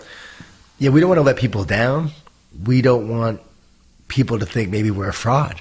I think it goes back to the imposter syndrome. Yeah. Like, who am I to be writing these books? How did other books become successful? I'll read what I wrote years ago with Energy Bus or Training Camp, and I'm thinking, I don't even remember writing that. Like, how did I write that? And so there's this scary feeling of writing something new and it not being good. I think the more success you have, the more fear you have, because the farther you have to fall now. Mm-hmm. And a lot of people think, oh, once you have success, there's no fear. I think the fear is greater. So as an artist, like you are, it's about the work. And I believe it's about not thinking about what the outcome is going to be, other than I have a vision for it. I know I have to create a masterpiece. So I'm just going to put my love, my heart, my soul into creating what I'm meant to create, to making it the best it can be. And that should just be the only focus. So the craftsman is not thinking about failing. The craftsman's only thinking about the craft and doing the work and working to create a masterpiece. So it's outside in versus inside out. Yeah. So we're looking outside at the expectation, at the hype, and fear is outside of what people will think. But to write the masterpiece, it's basically writing what you feel meant to write and writing from within, that which energizes you, that what you're passionate about, that what you want to share, and just go into that place of sharing it. Yeah, I like that. I mean, I think, when you wrote The Energy Bus, like, you got to make it happen. Like, there's nothing else going on, right? Like, there was no fear, though. Yeah, right. And you don't have any, beyond your family, and the sort of financial pressure that you were feeling, I'm sure, there weren't a lot of people pulling on you for your time, right? But now your phone's ringing all the time, right, and all those opportunities are awesome, and you get to go to these cool stadiums and meet with these amazing athletes that, you respect and revere. It's all good, right? But at some point, I would imagine you have to learn how to say no, because now is my writing time, or, and that it becomes a different decision tree. You have to say, you know what? I'm going to do the art of writing and make that part of my craft and make time for that, instead of saying, oh, I'm going to take this speaking gig. Like, you have to give up some speaking gigs, and that means money to write what you're meant to write. So what I try to do is write every December when things slow down. It's weird that I wrote 2 books a year because it didn't feel like it. But 2007 it's been 10 years, right? So it works that way. Actually, it's more like 15 books because the other 2 were a couple years before that. Gotcha. That. So 15 books. Right, only years. 15 books. In 10 years, right. Okay, man. And the Shark, Goldfish, and Positive Dog are real small, real short. And one word I wrote with Dan and Jimmy. And so we wrote that together. Right. So I would say, maybe it's about 11 or 12 that I wrote alone during that time. So almost one or a little more than one a year, every December. All the fables are definitely every December. And that's that spiritual time of sitting down and writing and making time for the work. But before every book, there's that fear that it's not going to be good, or that it's not going to come this time. I think I feel that before every talk. Yeah. What happens if I don't have it today? Like, what happens if I What's just don't have it? What's your process of getting ready? Do you have like a prepared keynote type thing, or you just get up there and try to channel? So read the energy of the audience. Right. I have a framework of what I'm going to share. So if the audience is a business audience, it's a different kind of talk. Like, I spoke to Medtronic in Minneapolis, the leaders of Medtronic, just recently, and that was based on the power of positive leadership. And I knew what their struggles were because I talked to them like 3 or 4 times and really went through their issues, their challenges, the people in the audience, what they're going through. So I crafted a custom talk based on my principles, but to share the message that they needed to hear. But that homework was really necessary to deliver what they wanted. And they loved it, which is great. I was so proud of that because we had done so much preparation for it, and it really hit home. So then other talks, I worked with Dell and EMC, the merger of those 2 companies, have to find out what they're going through, the merger, leaders coming together. And then when I'm working with a sports team, again, what challenges are they facing? I go to a school district. Okay, tell me about what the themes are for the year. What are your issues? What are your challenges? So every talk is customized, which I like, and I have to prepare for. But it's basically, I have all these principles. I'm like, all right, I'm going to speak about this, that, and then I have to just put them together. What story goes here? What application goes here? How do I want to end this one? What's my beginning? So based on all these talks you give over the years, you sort of put together a framework of what the talk's going to be, an outline. Gotcha. So in the Venn diagram, sports and business definitely overlap, right? And a lot of the sort of leadership and teamwork principles, I would imagine, are equally applicable or similar. But how do you differentiate, like when you're talking to a sports team versus meeting with a division of a company? Is it the same, or is it, is it a different language? Are the principles, do they vary at all? Or I think the principles are the same. I have a Power of a Positive Educator talk that I give to educators, and I speak to a lot of school districts in August. So as they're beginning their school year, I talk to the principals, the leaders, and a lot of times maybe 6,000 teachers of a district all together in a big kind of arena. I love that. I love making a difference in education. Like, I charge less for it because I want to do it. A lot of business speakers will say, no, I'm not going to do it because they don't pay that. I want to go do it because education, I believe, is where we're going to change the future of our country, where we're going to have an impact. So for me, it's more personal and passionate.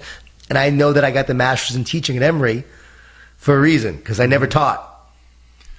But that's what you do. You are a teacher. Fundamentally, I mean, the speaking, the books. Teaching. You're teaching. I would consider myself a teacher more than a speaker. I hate the term motivational speaking. It's a terrible term. I do not see myself as do they call you that when you speak? I hope not. No. But when you do go give a talk, I know they'd say ultra marathoner, legend, this and that. I don't like it. Well, maybe somebody does. I mean, I don't think of myself like that, but it sounds so corny. It sounds like you're coming in with some canned thing, right. That it's just schlocky. Right. I hate that. And so, hate the term motivational speaker. So I would say I'm a teacher who's teaching principles for leadership, or principles for teamwork, or principles for positivity and how to overcome these challenges. Or I love speaking to entrepreneurs about growing your business and building your brand and overcoming fear and the challenges that entrepreneurs face. My book, The Carpenter, I wrote because I wanted that to be about entrepreneurs who are going to work on their craft. Mm-hmm. And they're going from the carpenter to the craftsman. Right. And show up every day and do the work. Ignore the critic. Show up and work on your craft. No time for naysayers. I'm too busy creating my work. Mm-hmm. What is the thing that you see the most in terms of the Achilles heel of whether it's the sports team or the division of the Fortune 500 company? Like, where are people tripping themselves up necessarily, but, commonly? Great question. I believe the biggest challenges leaders are facing today, companies, teams, organizations are facing today, are one, leaders are not focusing on their culture. They don't take the time to focus on their culture and say, like, who are we? What are we about? What do we want to build? What kind of culture do we want to create? What kind of impact do we want to have? The great organizations do. And those are the ones that everyone talks about. But too many are not talking about it, and more need to. They're too busy putting out fires. They're too busy just trying to create being results. Reactive. Yeah, I talk about the fact that they're focusing on the fruit of the tree and ignoring the root. The culture's your root.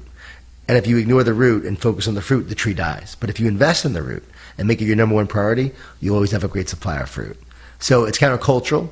A lot of time it's harder because you have to invest more in that root, but over time you get great fruit. So that's sort of the dynamic and the kind of analogy I share with leaders to help them understand that, and they get it. So that's my goal, get leaders to focus on their culture, because a lot don't. Second mistake they make is they ignore the negativity that exists in teams and organizations. So they don't want to confront it. No one likes to deal with negativity and confront the challenges that exist. So the reason why the Energy Bus has been so popular is because it deals with energy vampires, and it deals with negativity on a team and trying to convert it or transform it to positivity. Right. And so they make the mistake of ignoring the negativity. So I'm a big believer in, hey, confront it with the intent of transforming it. If you can't transform it, then you have to remove it. Too many leaders today, though, they'll say, they'll read the Energy Bus and be like, you're either on my bus or off the bus. And I get the emails all the time, like, my boss is the biggest energy vampire of all, and they're giving us your book, to read. Yeah, so what do you do when the leader of the pack is the vampire? Biggest challenge. You know what I mean? Because that's the person who's charged with crafting and creating that culture. I mean, I think, I have less experience in the corporate. I mean, I was a lawyer for a while, but less experience with that, more experience with sports. But I think there's a sense that the culture is what it is. Like, the team, these are the guys on the team. That's the dynamic, and there's nothing we can do about it. As opposed to this idea that it can be shaped, right, with some intentional, effort and exercise. Yeah. Once you know what you stand for, every decision you make is easy. And so every culture, every leader needs to say, what do we stand for as a culture? What are we about? And you just nailed it in the fact that so many leaders think it's static, but actually culture is dynamic. Every day you're creating culture by what you think, by what you do, and by what you say, the habits you create. So culture drives the behaviors, the expectations. Those drive the habits, and that ultimately creates the future. Mm-hmm. So it all starts with the culture we create. And the one thing that leaders do is they create great cultures. Great leaders create great cultures, and we see it over and over again. And the bad leaders don't. I very rarely go into organizations that have bad cultures. Why?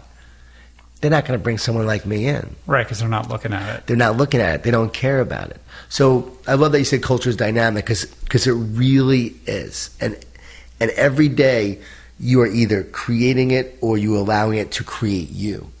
Dabo Swinney with Clemson, national championship just this year, he has a book like 18 inches thick that's all about their culture. And every year he goes over that book page by page with his coaching staff for 4 full days. Wow. In a retreat, page by page. All right, this year we did this. We talked about this. We did this. It seems monotonous. Like, why would you do that? And he said, because we can't forget what made this program what it is. We got to go back to our basics. It'd be nice if you summarized it in one page. But no, page by page of this book. And that, a positive functional culture is improved. Is it like, how am I trying to phrase this? A positive culture, whether it's on a sports team or in a corporation, is going to be infused with connectivity, which is something you talk about all the time, right? Like, yes. How do you foster that connectivity? And it comes down to caring, right? Like, whether you're an employee or you're a member of a team, you have to care. If you feel connected to these people, you're going to care more. That's going to trickle down and sort of foster that kind of culture that you're trying to foment, right? Yeah, positive leaders, they unite the organization but connect with the individual. So they create unity, but then they develop relationships with the people they lead. And that's the other thing. Leaders don't make time to invest in relationships. They want results. Mm-hmm. But Andy Stanley said, rules without relationship lead to rebellion. I can't get this guy to do what I want him to do. Well, like, you don't even know what he's going through, right? Because you haven't taken the time to, like, invest yourself in his life. Like, if he feels like you care, then he's going to deliver for you. I mean, it seems fundamental. It's so But I've seen it, basic. In the law firms that I've worked in. Like, people are so busy that, the partner will tell me or would tell somebody, well, I don't have time for that. You know what I mean? It takes a diligent, focus to, like, say, I'm going to make that time, and that will pay off later, because I'll have people that, feel like they're part of this team that I'm trying to create, and they're going to work that extra, hour or two. And that's why you see, like, Wall Street companies, like Wall Street businesses, they don't have the time for that. No one's focusing on culture. It's like, no, we're making money.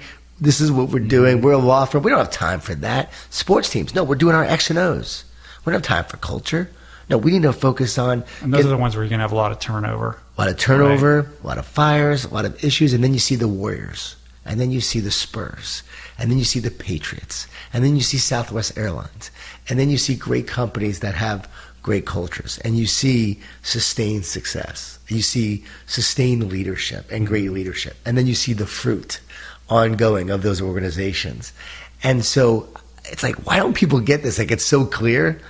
I guess if they got it, everyone got it. I wouldn't have books to write or talks to give, because people would just get it. Right. I mean, well, Pat Riley makes it pretty clear. He's pretty transparent in his coaching methods, and his results speak for themselves. So why isn't every coach trying to emulate that, right? Like, that's the big question. Like, why wouldn't everyone do what they're doing? Now, They want to replicate the success, but they're not willing, I think, to replicate all that goes into creating a great culture, all the time, all the energy, all the effort. It takes a lot of work. I mean, you have to invest a lot to create a great culture. To be a parent, I have 2 teenagers, 19 and 17, takes so much to invest in my kids. Mm-hmm. It'd be a lot easier just to say, you know what, I'm going to do my thing today.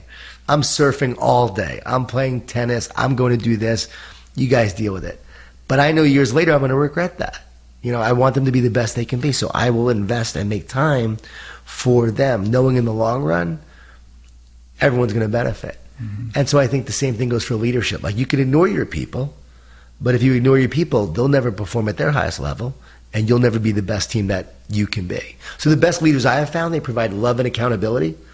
A lot of love, but a lot of accountability to being the best you can be. But love comes first. I call it love tough versus tough love. So for every CEO or coach or teacher or team captain that's listening to this, there's 10 or 100 employees or team members that are listening to this. Right. And if, I'm just trying to envision, sitting in their shoes saying, my boss or my coach or my teacher doesn't get it, and I don't know what to do. So we're creating a 360 assessment that we want positive leaders, or maybe they're not positive leaders, but leaders to give to their team and say, how am I doing? Am I a positive leader? Am I helping you be your best? Like, actually provide an assessment that your team answers. And if you're open, you'll get some great results that can help you get better. I had a leader tell me that he read my book, The 7 C's to Build a Winning Team, the Win in the Locker Room First, I wrote with Mike Smith. And a big chapter is on communication. And he asked his team, how am I communicating? Some said, oh, you're great. They said because that's what he wanted to hear. Right. But one said, you're not doing this, you're not doing that, you're not doing that. You make me feel this way. Actually, a couple said that. He said it changed his leadership style, became a better communicator, and he's seeing amazing results. We have this one program we call Driver Positive Change. It's our program where we help managers become better leaders. And we have a love letter to an energy vampire exercise as part of our training.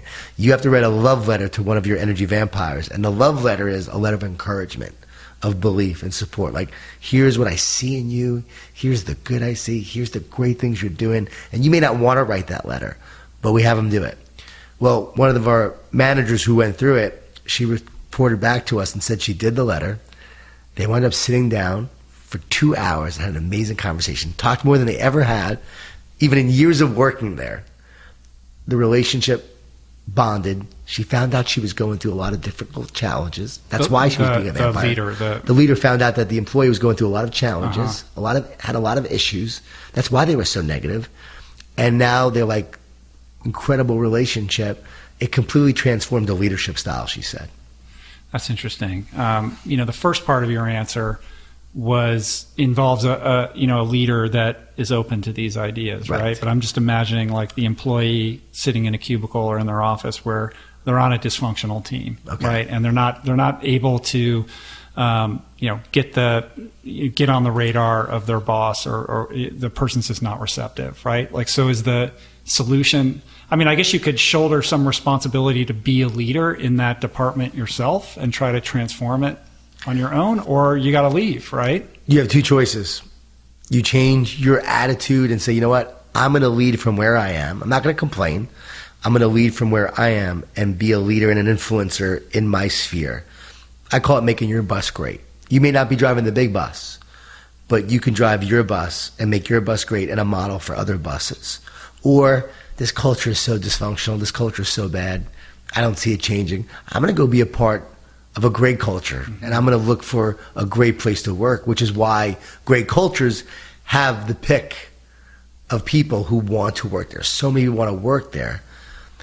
But I'm on a mission with this new book I wrote, The Power of Positive Leadership. Like, I want leaders to read this book because I wrote it because, you know what? Your number one job as a leader is to provide an environment where your people could do their best work. And if you're not creating that environment, if you're not being that type of leader, then you're hurting them and yourself. So my hope is that I can hopefully change as many leaders as I can, or inspire them and help them improve to be their best. And I've heard from a lot that have changed, that have improved. Mm-hmm. That's what keeps me going. Like, those emails keep me going. Now I have a lot more to reach. So does Ken Blanchard. So do others that are out there. Patrick Lencioni wrote 5 Dysfunctions of a Team. Hopefully over time, this has an impact. That's the hope. That's all we can do, right? But I think about that person in the cubicle, and it's the email I get most from people. My boss is an energy vampire. Right. What do I do? And it's always start with you on the inside. Walt Whitman said we convince by our presence. Be the best that you can be, and then start creating from within, and then you'll transform. And you may leave. But if you leave, great. If you stay, you'll have an impact on the people around you. Right. Well, the one thing you can control is your own behavior and your own attitude, right? Yeah. And so I think when you get an email like that, you also have to parse, like, what part of this is this person being a victim, right? As opposed to speaking truth to power, and perhaps, and there's probably a sliding scale of that. Like, there's a certain kind of person that no matter what you tell them, they're always going to say it's somebody else's fault. You know what I mean? So you got to deal with that personality type first. I always look for that when I'm looking. Is this person a victim? Because I'll say something that I think is profound and helpful, and get back. And then they'll tell you another reason why they can't do that. Yes, exactly. Then I go, okay, I got it. Right. Well, another part of what you talk about a lot is this idea of you got to have a telescope and you got to have a microscope, right?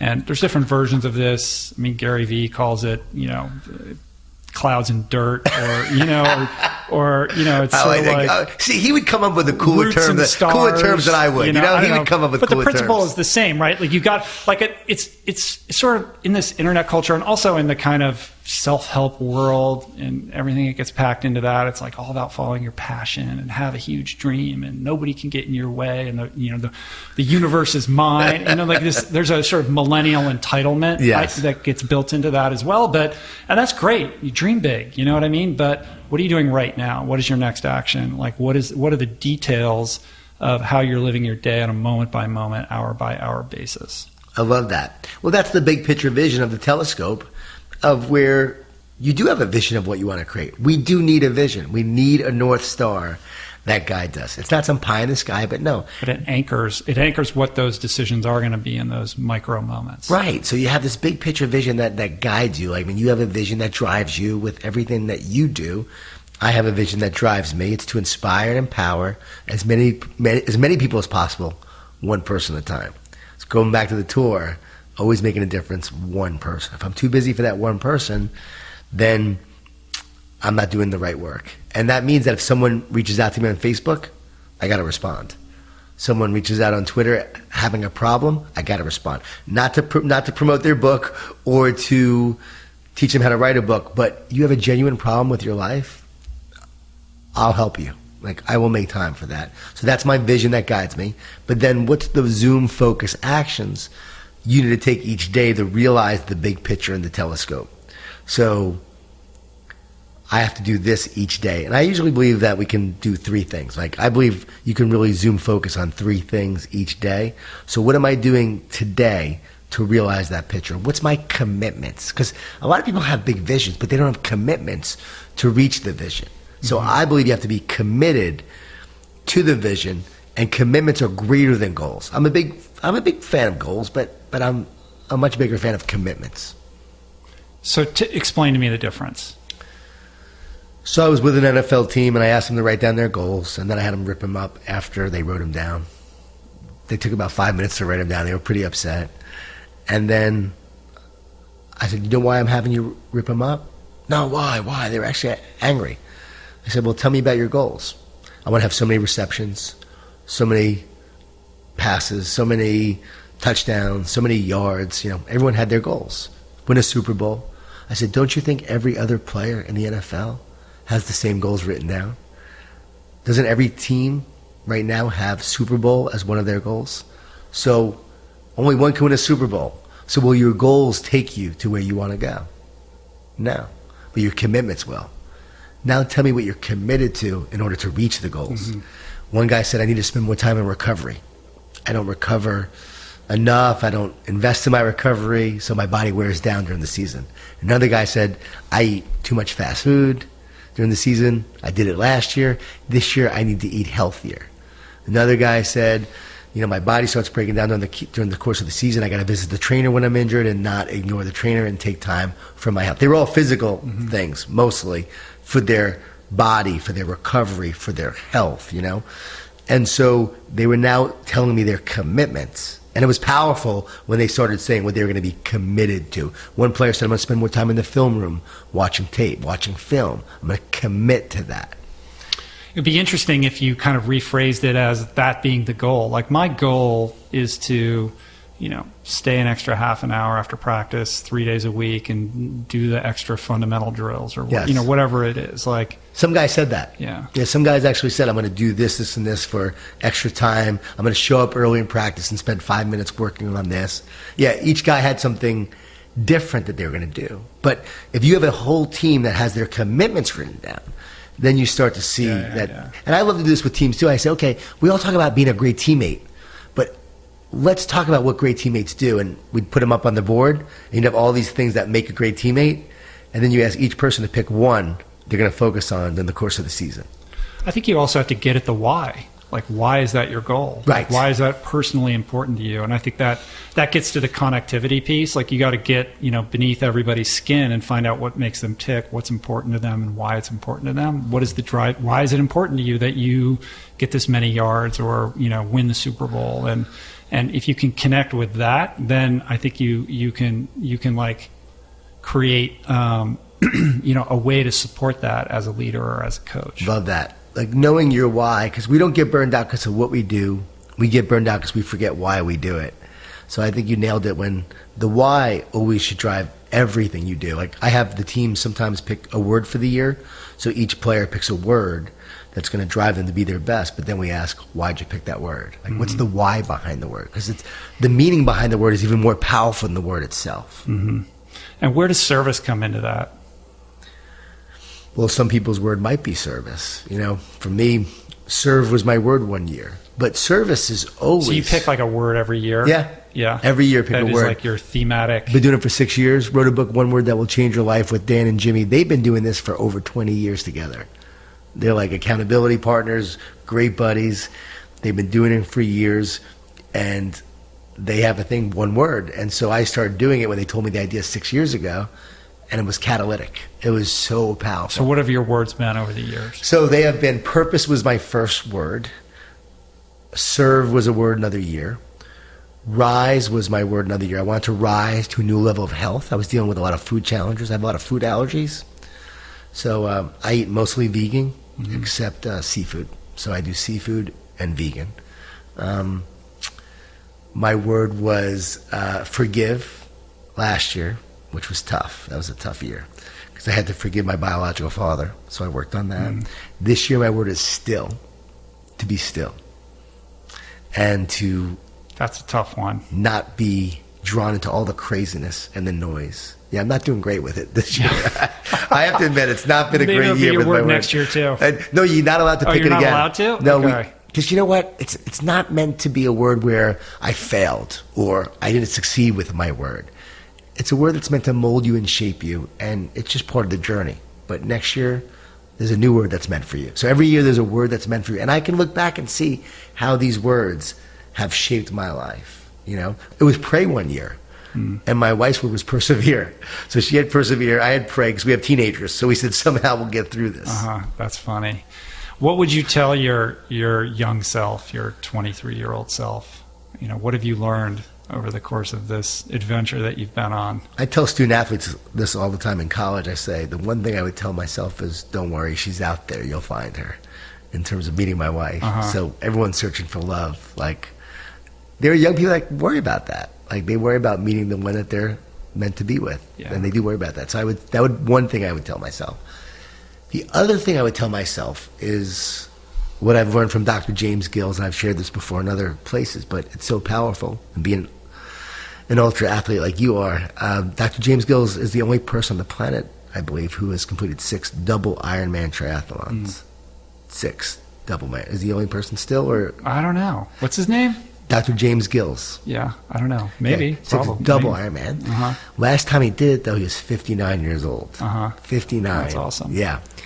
And he was asked how he did it. And he said, I've learned to talk to myself instead of listen to myself. He said, if I listen to myself, I hear all the negative, all the fear, all the doubt, and all the complaints. But if I talk to myself, I can feed myself with the words and the encouragement that I need to keep on moving forward. And just because we have a negative thought doesn't mean we have to believe it. See, I think that's one of the biggest challenges we face as athletes, as people, as human beings, is that when those negative thoughts come in, we believe the lie that those negative thoughts tell. Because we're failing to draw the distinction between the thinking mind and the higher self. right? Yeah. You have to become the observer of your thoughts. Yes. And once you can bifurcate and you go, oh yeah, my brain is telling me this, but like I actually have a choice. Just because it's saying that, I don't have to self-identify with that. And where do those negative thoughts come from? Could be, because your dad left you when you were 1. I mean, you can go down the rabbit hole with that forever. Yeah, those negative thoughts are spiritual. Those negative thoughts. I've had a lot of conversations with good friends who, are spiritual people. They're not religious, but we've had. I say, where do those negative thoughts come from? They say the intellect. I go, what's the intellect? Where are those negative thoughts coming from? They come from consciousness. And the duality of consciousness is there is love and there is hate. There is good, there's bad. There's at the highest level, there's just oneness. But at our duality level, there is fear. And that fear is a liar. Those negative thoughts are lies. And the more you can help people observe those thoughts and see them for what they are and don't buy into them and don't believe them, then you can move forward. You can speak the truth, feed the positive, and move forward. That's what I would tell myself in the past. How do you get people to come to that realization, though? I mean, what are the practices? Do you have people starting to like inventory and journal, or what is the tactics? The key is first awareness. Like you first teaching this, like sharing this with people is so important. And it's one of the things I've shared with a lot of the professional athletes this year. Mm-hmm. So this is one of the key messages I was sharing. And it's like, wow, it really hits them. Like, yeah, those negative thoughts, I don't have to believe them. Like, yeah, they don't come from me, because the minute you realize they're not coming from, like, you stop blaming yourself. And you realize that it's a spiritual battle, and you don't have to believe the lie. You can just continue to move forward. So I think first and foremost, but what you can do is write down. I heard on Mike Gervais' podcast, he interviewed Jewel, the singer. And that was a great one. And she said, it was so great because I had been... She was amazing. Incredible. And she said she writes down her lies. She writes down her lies on the left side of the paper. She writes down the lies. On the right side, she writes down the truth to those lies. Mm. And I think we can all do that. Yeah, I think it comes down to taking control of the story you tell yourself about yourself. And this is something I've talked about on the podcast many times, but we string together this narrative that's, rooted in things that have happened to us or things that we've, claim to be true that aren't necessarily true, and then we live out that reality. And when you start to write it down, you can go, wait a minute, like I don't have to define myself by this, or maybe this isn't even true, and I have the power to recalibrate that narrative and tell a different story about myself. I love that. Donald Miller wrote a book called 1,000,000 Miles and 1,000 Years. It's one of my favorite books, 1,000,000 Miles and 1,000 Years. Oh, it's incredible. And it's about the fact that our life is like a movie. And every main character in a movie wants to achieve something. But in order to achieve something, they must overcome some sort of conflict, some sort of adversity. It's the main central thing to any great movie, and so must we. And so the story you tell yourself as you're going through the conflict, as you're going through the adversity, ultimately defines whether you continue to move forward to reach it. So are we the victim or are we the hero? Is our movie an inspirational tale, or is it a drama or a horror story?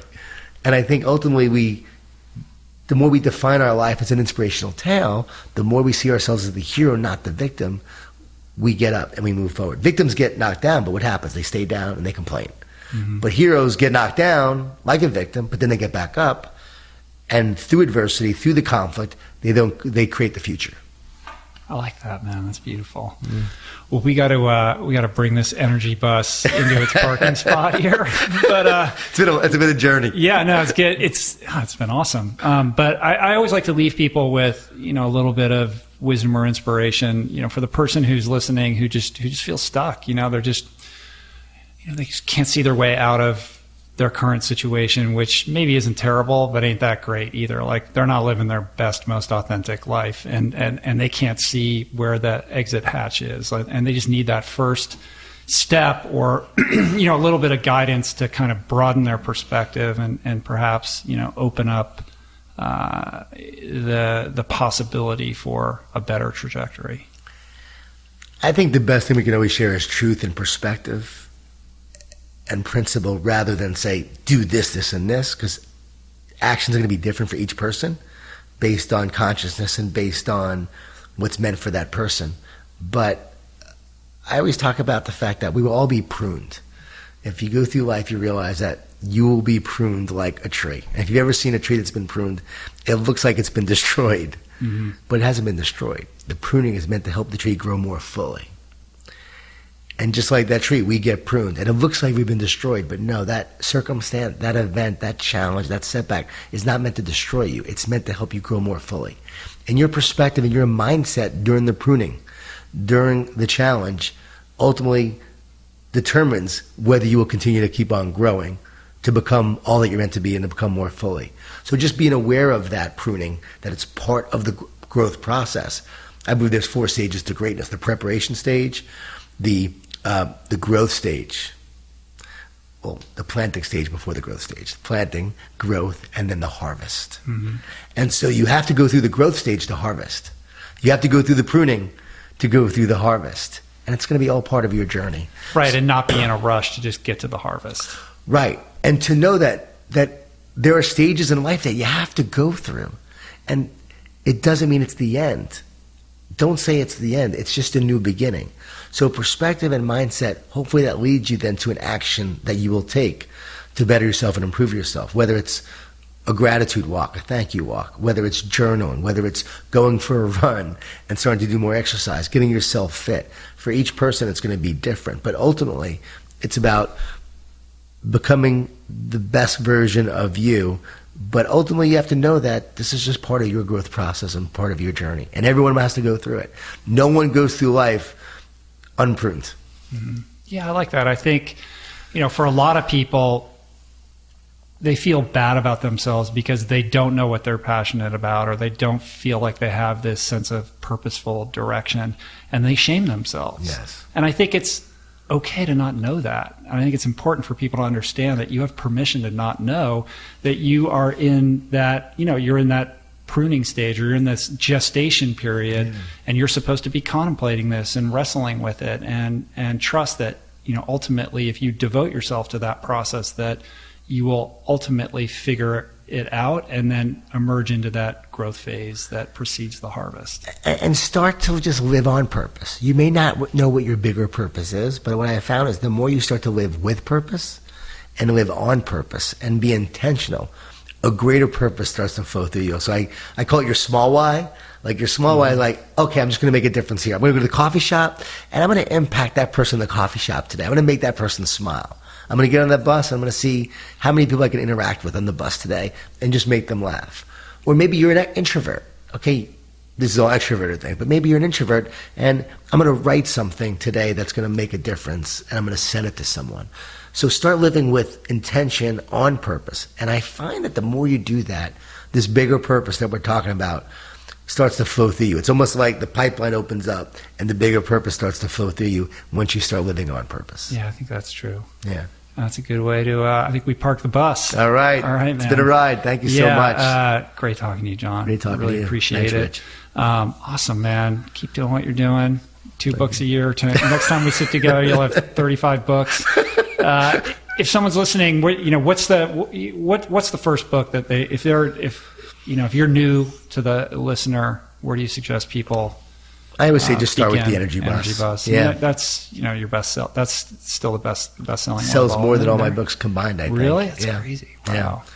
And I would just say start there. All about positive energy, and they can visit me at johngordon.com, JONGordon.com. Yeah, and you're on Twitter. You're pretty active on Twitter, right? Yeah, love to there. Love to tweet. Sometimes a little too much, but I do like to share man. Positive messages. I mean, a lot of ideas will just come to me, and I tweet them out. And you have any speaking gigs coming up, or is that calendar up on your site?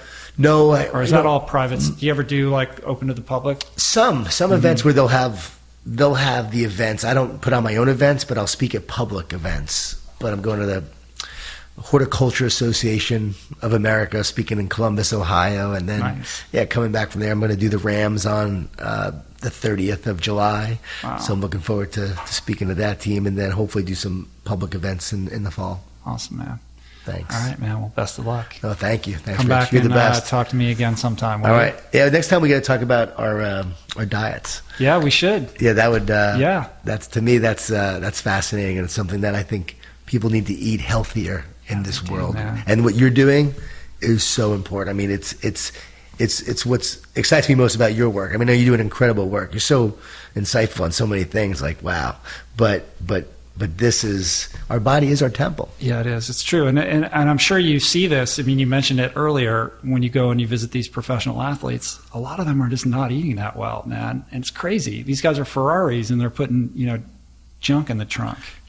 I feel like 10, 20 years from now, we're going to actually realize that a lot of injuries are the result of the foods. No question about that it. They're eating. I would love someone to be able to do a study to figure out, like, pulled muscles, I guarantee are the results of different foods and food allergies that people are allergic to. Yeah, I don't doubt it. All right, we'll come back and we'll have a whole food Awesome. thing. All right, awesome. man? Thanks, All right, Rich. dude, we did it. You all right? You feel good? I feel good. All right, cool. I feel great. All right, man. Peace.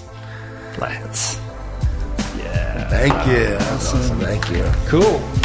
Thank you. Good job, man. Thanks for having me.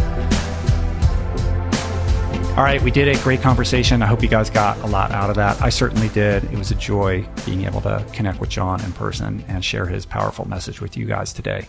One pretty wild thing, something that I thought would be worth mentioning, is that after we wrapped the podcast and I was just sort of chatting with John as I was packing up all my gear, I discovered that George Boiardi, the young Cornell lacrosse player who unfortunately perished, that we discussed in the conversation, and that is the subject of John's book, The Hard Hat, actually went to my high school, Landon School in Bethesda, Maryland, which is sort of a perennial lacrosse powerhouse. So it seems my path with John is even more intertwined than I originally realized. It's kind of an amazing, bizarre coincidence. In any event, there's a foundation set up in George's name. So if you want to learn more about George and his story and the work that the foundation is doing in his honor, you can check that out at boiardifoundation.org. It's BOIARDI foundation.org. And of course, for more on John, go to johngordon.com, JON Gordon.com, no H in the John. He's also at JohnGordon11 on Twitter and on Instagram, and you can find him on Facebook, all those places.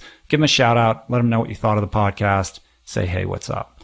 Look, I keep saying this, but my mission in life, if I have to repeat myself again, is to help you guys experience your version of what I have experienced eating and living the way that I do. Everything that I do, from the books to the podcast to the public speaking to the retreats, the travel, all my athletic endeavors, everything is sort of designed and oriented around advancing this purpose of advocating a healthy lifestyle. And intellectually, you get it. It's easy to understand intellectually, and yet so many still struggle with how to implement a more plant-based, plant-centric lifestyle. How do you get these plants onto your plate? What exactly do I eat? How do I begin? What if I don't like this or that? What if I'm allergic to nuts? Where can I buy this stuff? I'm not a cook. I don't know what to do in the kitchen.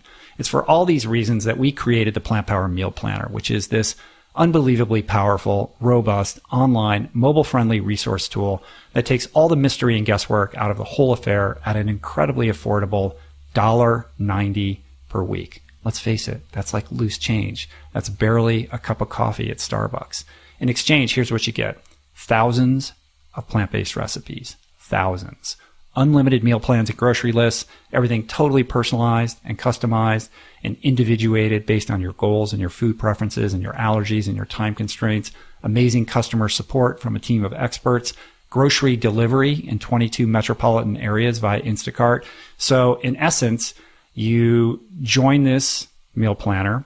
You fill out all this incredibly powerful, detailed information about yourself, like I mentioned. You're then delivered all of these recipes. You can make meal plans out of it. You can make grocery lists, and it's all integrated with Instacart. So if you live in one of these cities, you can get all the groceries that you need to make these recipes delivered right to your door. It's just insane. We're getting amazing feedback. Everybody who has signed up is absolutely loving it. It's really life transformative. And essentially, if you want to make a powerful lifestyle change with sticking power, you have to make the healthy choice the convenient choice. And that's what this is all about. It's about making healthy choices more convenient for you guys. So if you want to check it out, go to meals.richroll.com or click on Meal Planner on the top menu at richroll.com, and you'll find all the information there that you need. If you would like to support this show and my work, there's a couple ways to do it. Just share it with your friends and on social media. Leave a review on iTunes. Hit that subscribe button. That's big. Make sure your friends subscribe. That's huge too. We also have a Patreon set up for people who want to financially support my work. And thank you to everybody who has made that effort. It's quite incredible, and I greatly, greatly appreciate it. Every week, I send out a free weekly short email. It's called Roll Call. packed with tips and tools and resources, things I've come across over the course of the week, usually a bunch of articles I read, a documentary I watched, a new product that I'm enjoying. Just useful stuff. No spam. I'm not trying to make any money off this. There's no affiliate links in it. I don't profit from it at all. I did take a 3-week break, but I did send one out yesterday, so I'm back on the game. If this sounds interesting to you, again, it's totally free. Go to richroll.com and just enter your email address in one of those email capture windows that comes up. And when you're on my website, you can also check out the shop where we all have all kinds of like cool swag and merch. We got signed copies of all our books, Finding Ultra, The Plant Power Way, This Cheese is Nuts. We got cool t-shirts and sticker packs and just fun stuff. Also, I want to talk about the spring. I keep doing this, but I think it's really important. My podcast conversation with Scott Harrison from Charity Water was really impactful on me personally, and I know it was for a lot of you guys who are listening. And my call to action in the wake of that was to encourage all of you to join their monthly subscription service called The Spring. 100% of all monies received as a result of a monthly donation that you make goes entirely 100% towards providing clean water for people that don't have access to it. As a result of this call to action, we have now enlisted the support of the RRP community to the tune of 4 wells per year. You guys have contributed to 4 wells per year. And my company is now chipping in by building an additional well every single year. That's our commitment. So that's 5 wells this year alone. But I think we can make it 10. I really want to make it 10. And I think that's a very doable goal because most of you have an extra $20 or $30 a month that you can donate for such an extraordinary, life-changing payoff. So I want you to really think about the impact that you can have and how amazing it will feel to you to make that impact. So make a donation to Charity Water via The Spring, their monthly subscription service. To learn more, go to this very specific URL. It's important that you use this so they can track and know that you guys are coming to them through this podcast. Here's what it is. cwtr.org/richrollspring. cwtr.org/richrollspring. There's also, I'll put that up in the show notes, and there's a banner on the episode page for this episode too, so you can click through that. I want to thank today's sponsors, Harry's, a superior shave at an affordable price. Friends of the Rich Roll podcast can visit harrys.com/roll to redeem your free trial set, which comes with a razor, 5-blade cartridge, shaving gel, and post-shave gel. All you pay is just the shipping. And Health IQ, life insurance designed for the active and health conscious. Never overpay again. Never, ever, ever. To learn more and get a free quote, go to healthiq.com/roll. And finally, I want to thank everybody who worked tirelessly to help put this episode on. Jason Camiola for audio engineering and production. He also compiles the show notes and helps get the WordPress page configured. He does a lot of work behind the scenes. Sean Patterson for help on graphics, all the cool motion graphics that you see, anything involving fonts and typeface and images, that's Sean. He does a great job. And theme music, as always, by NLMA. Thanks for the love, you guys. See you soon. Peace and plants.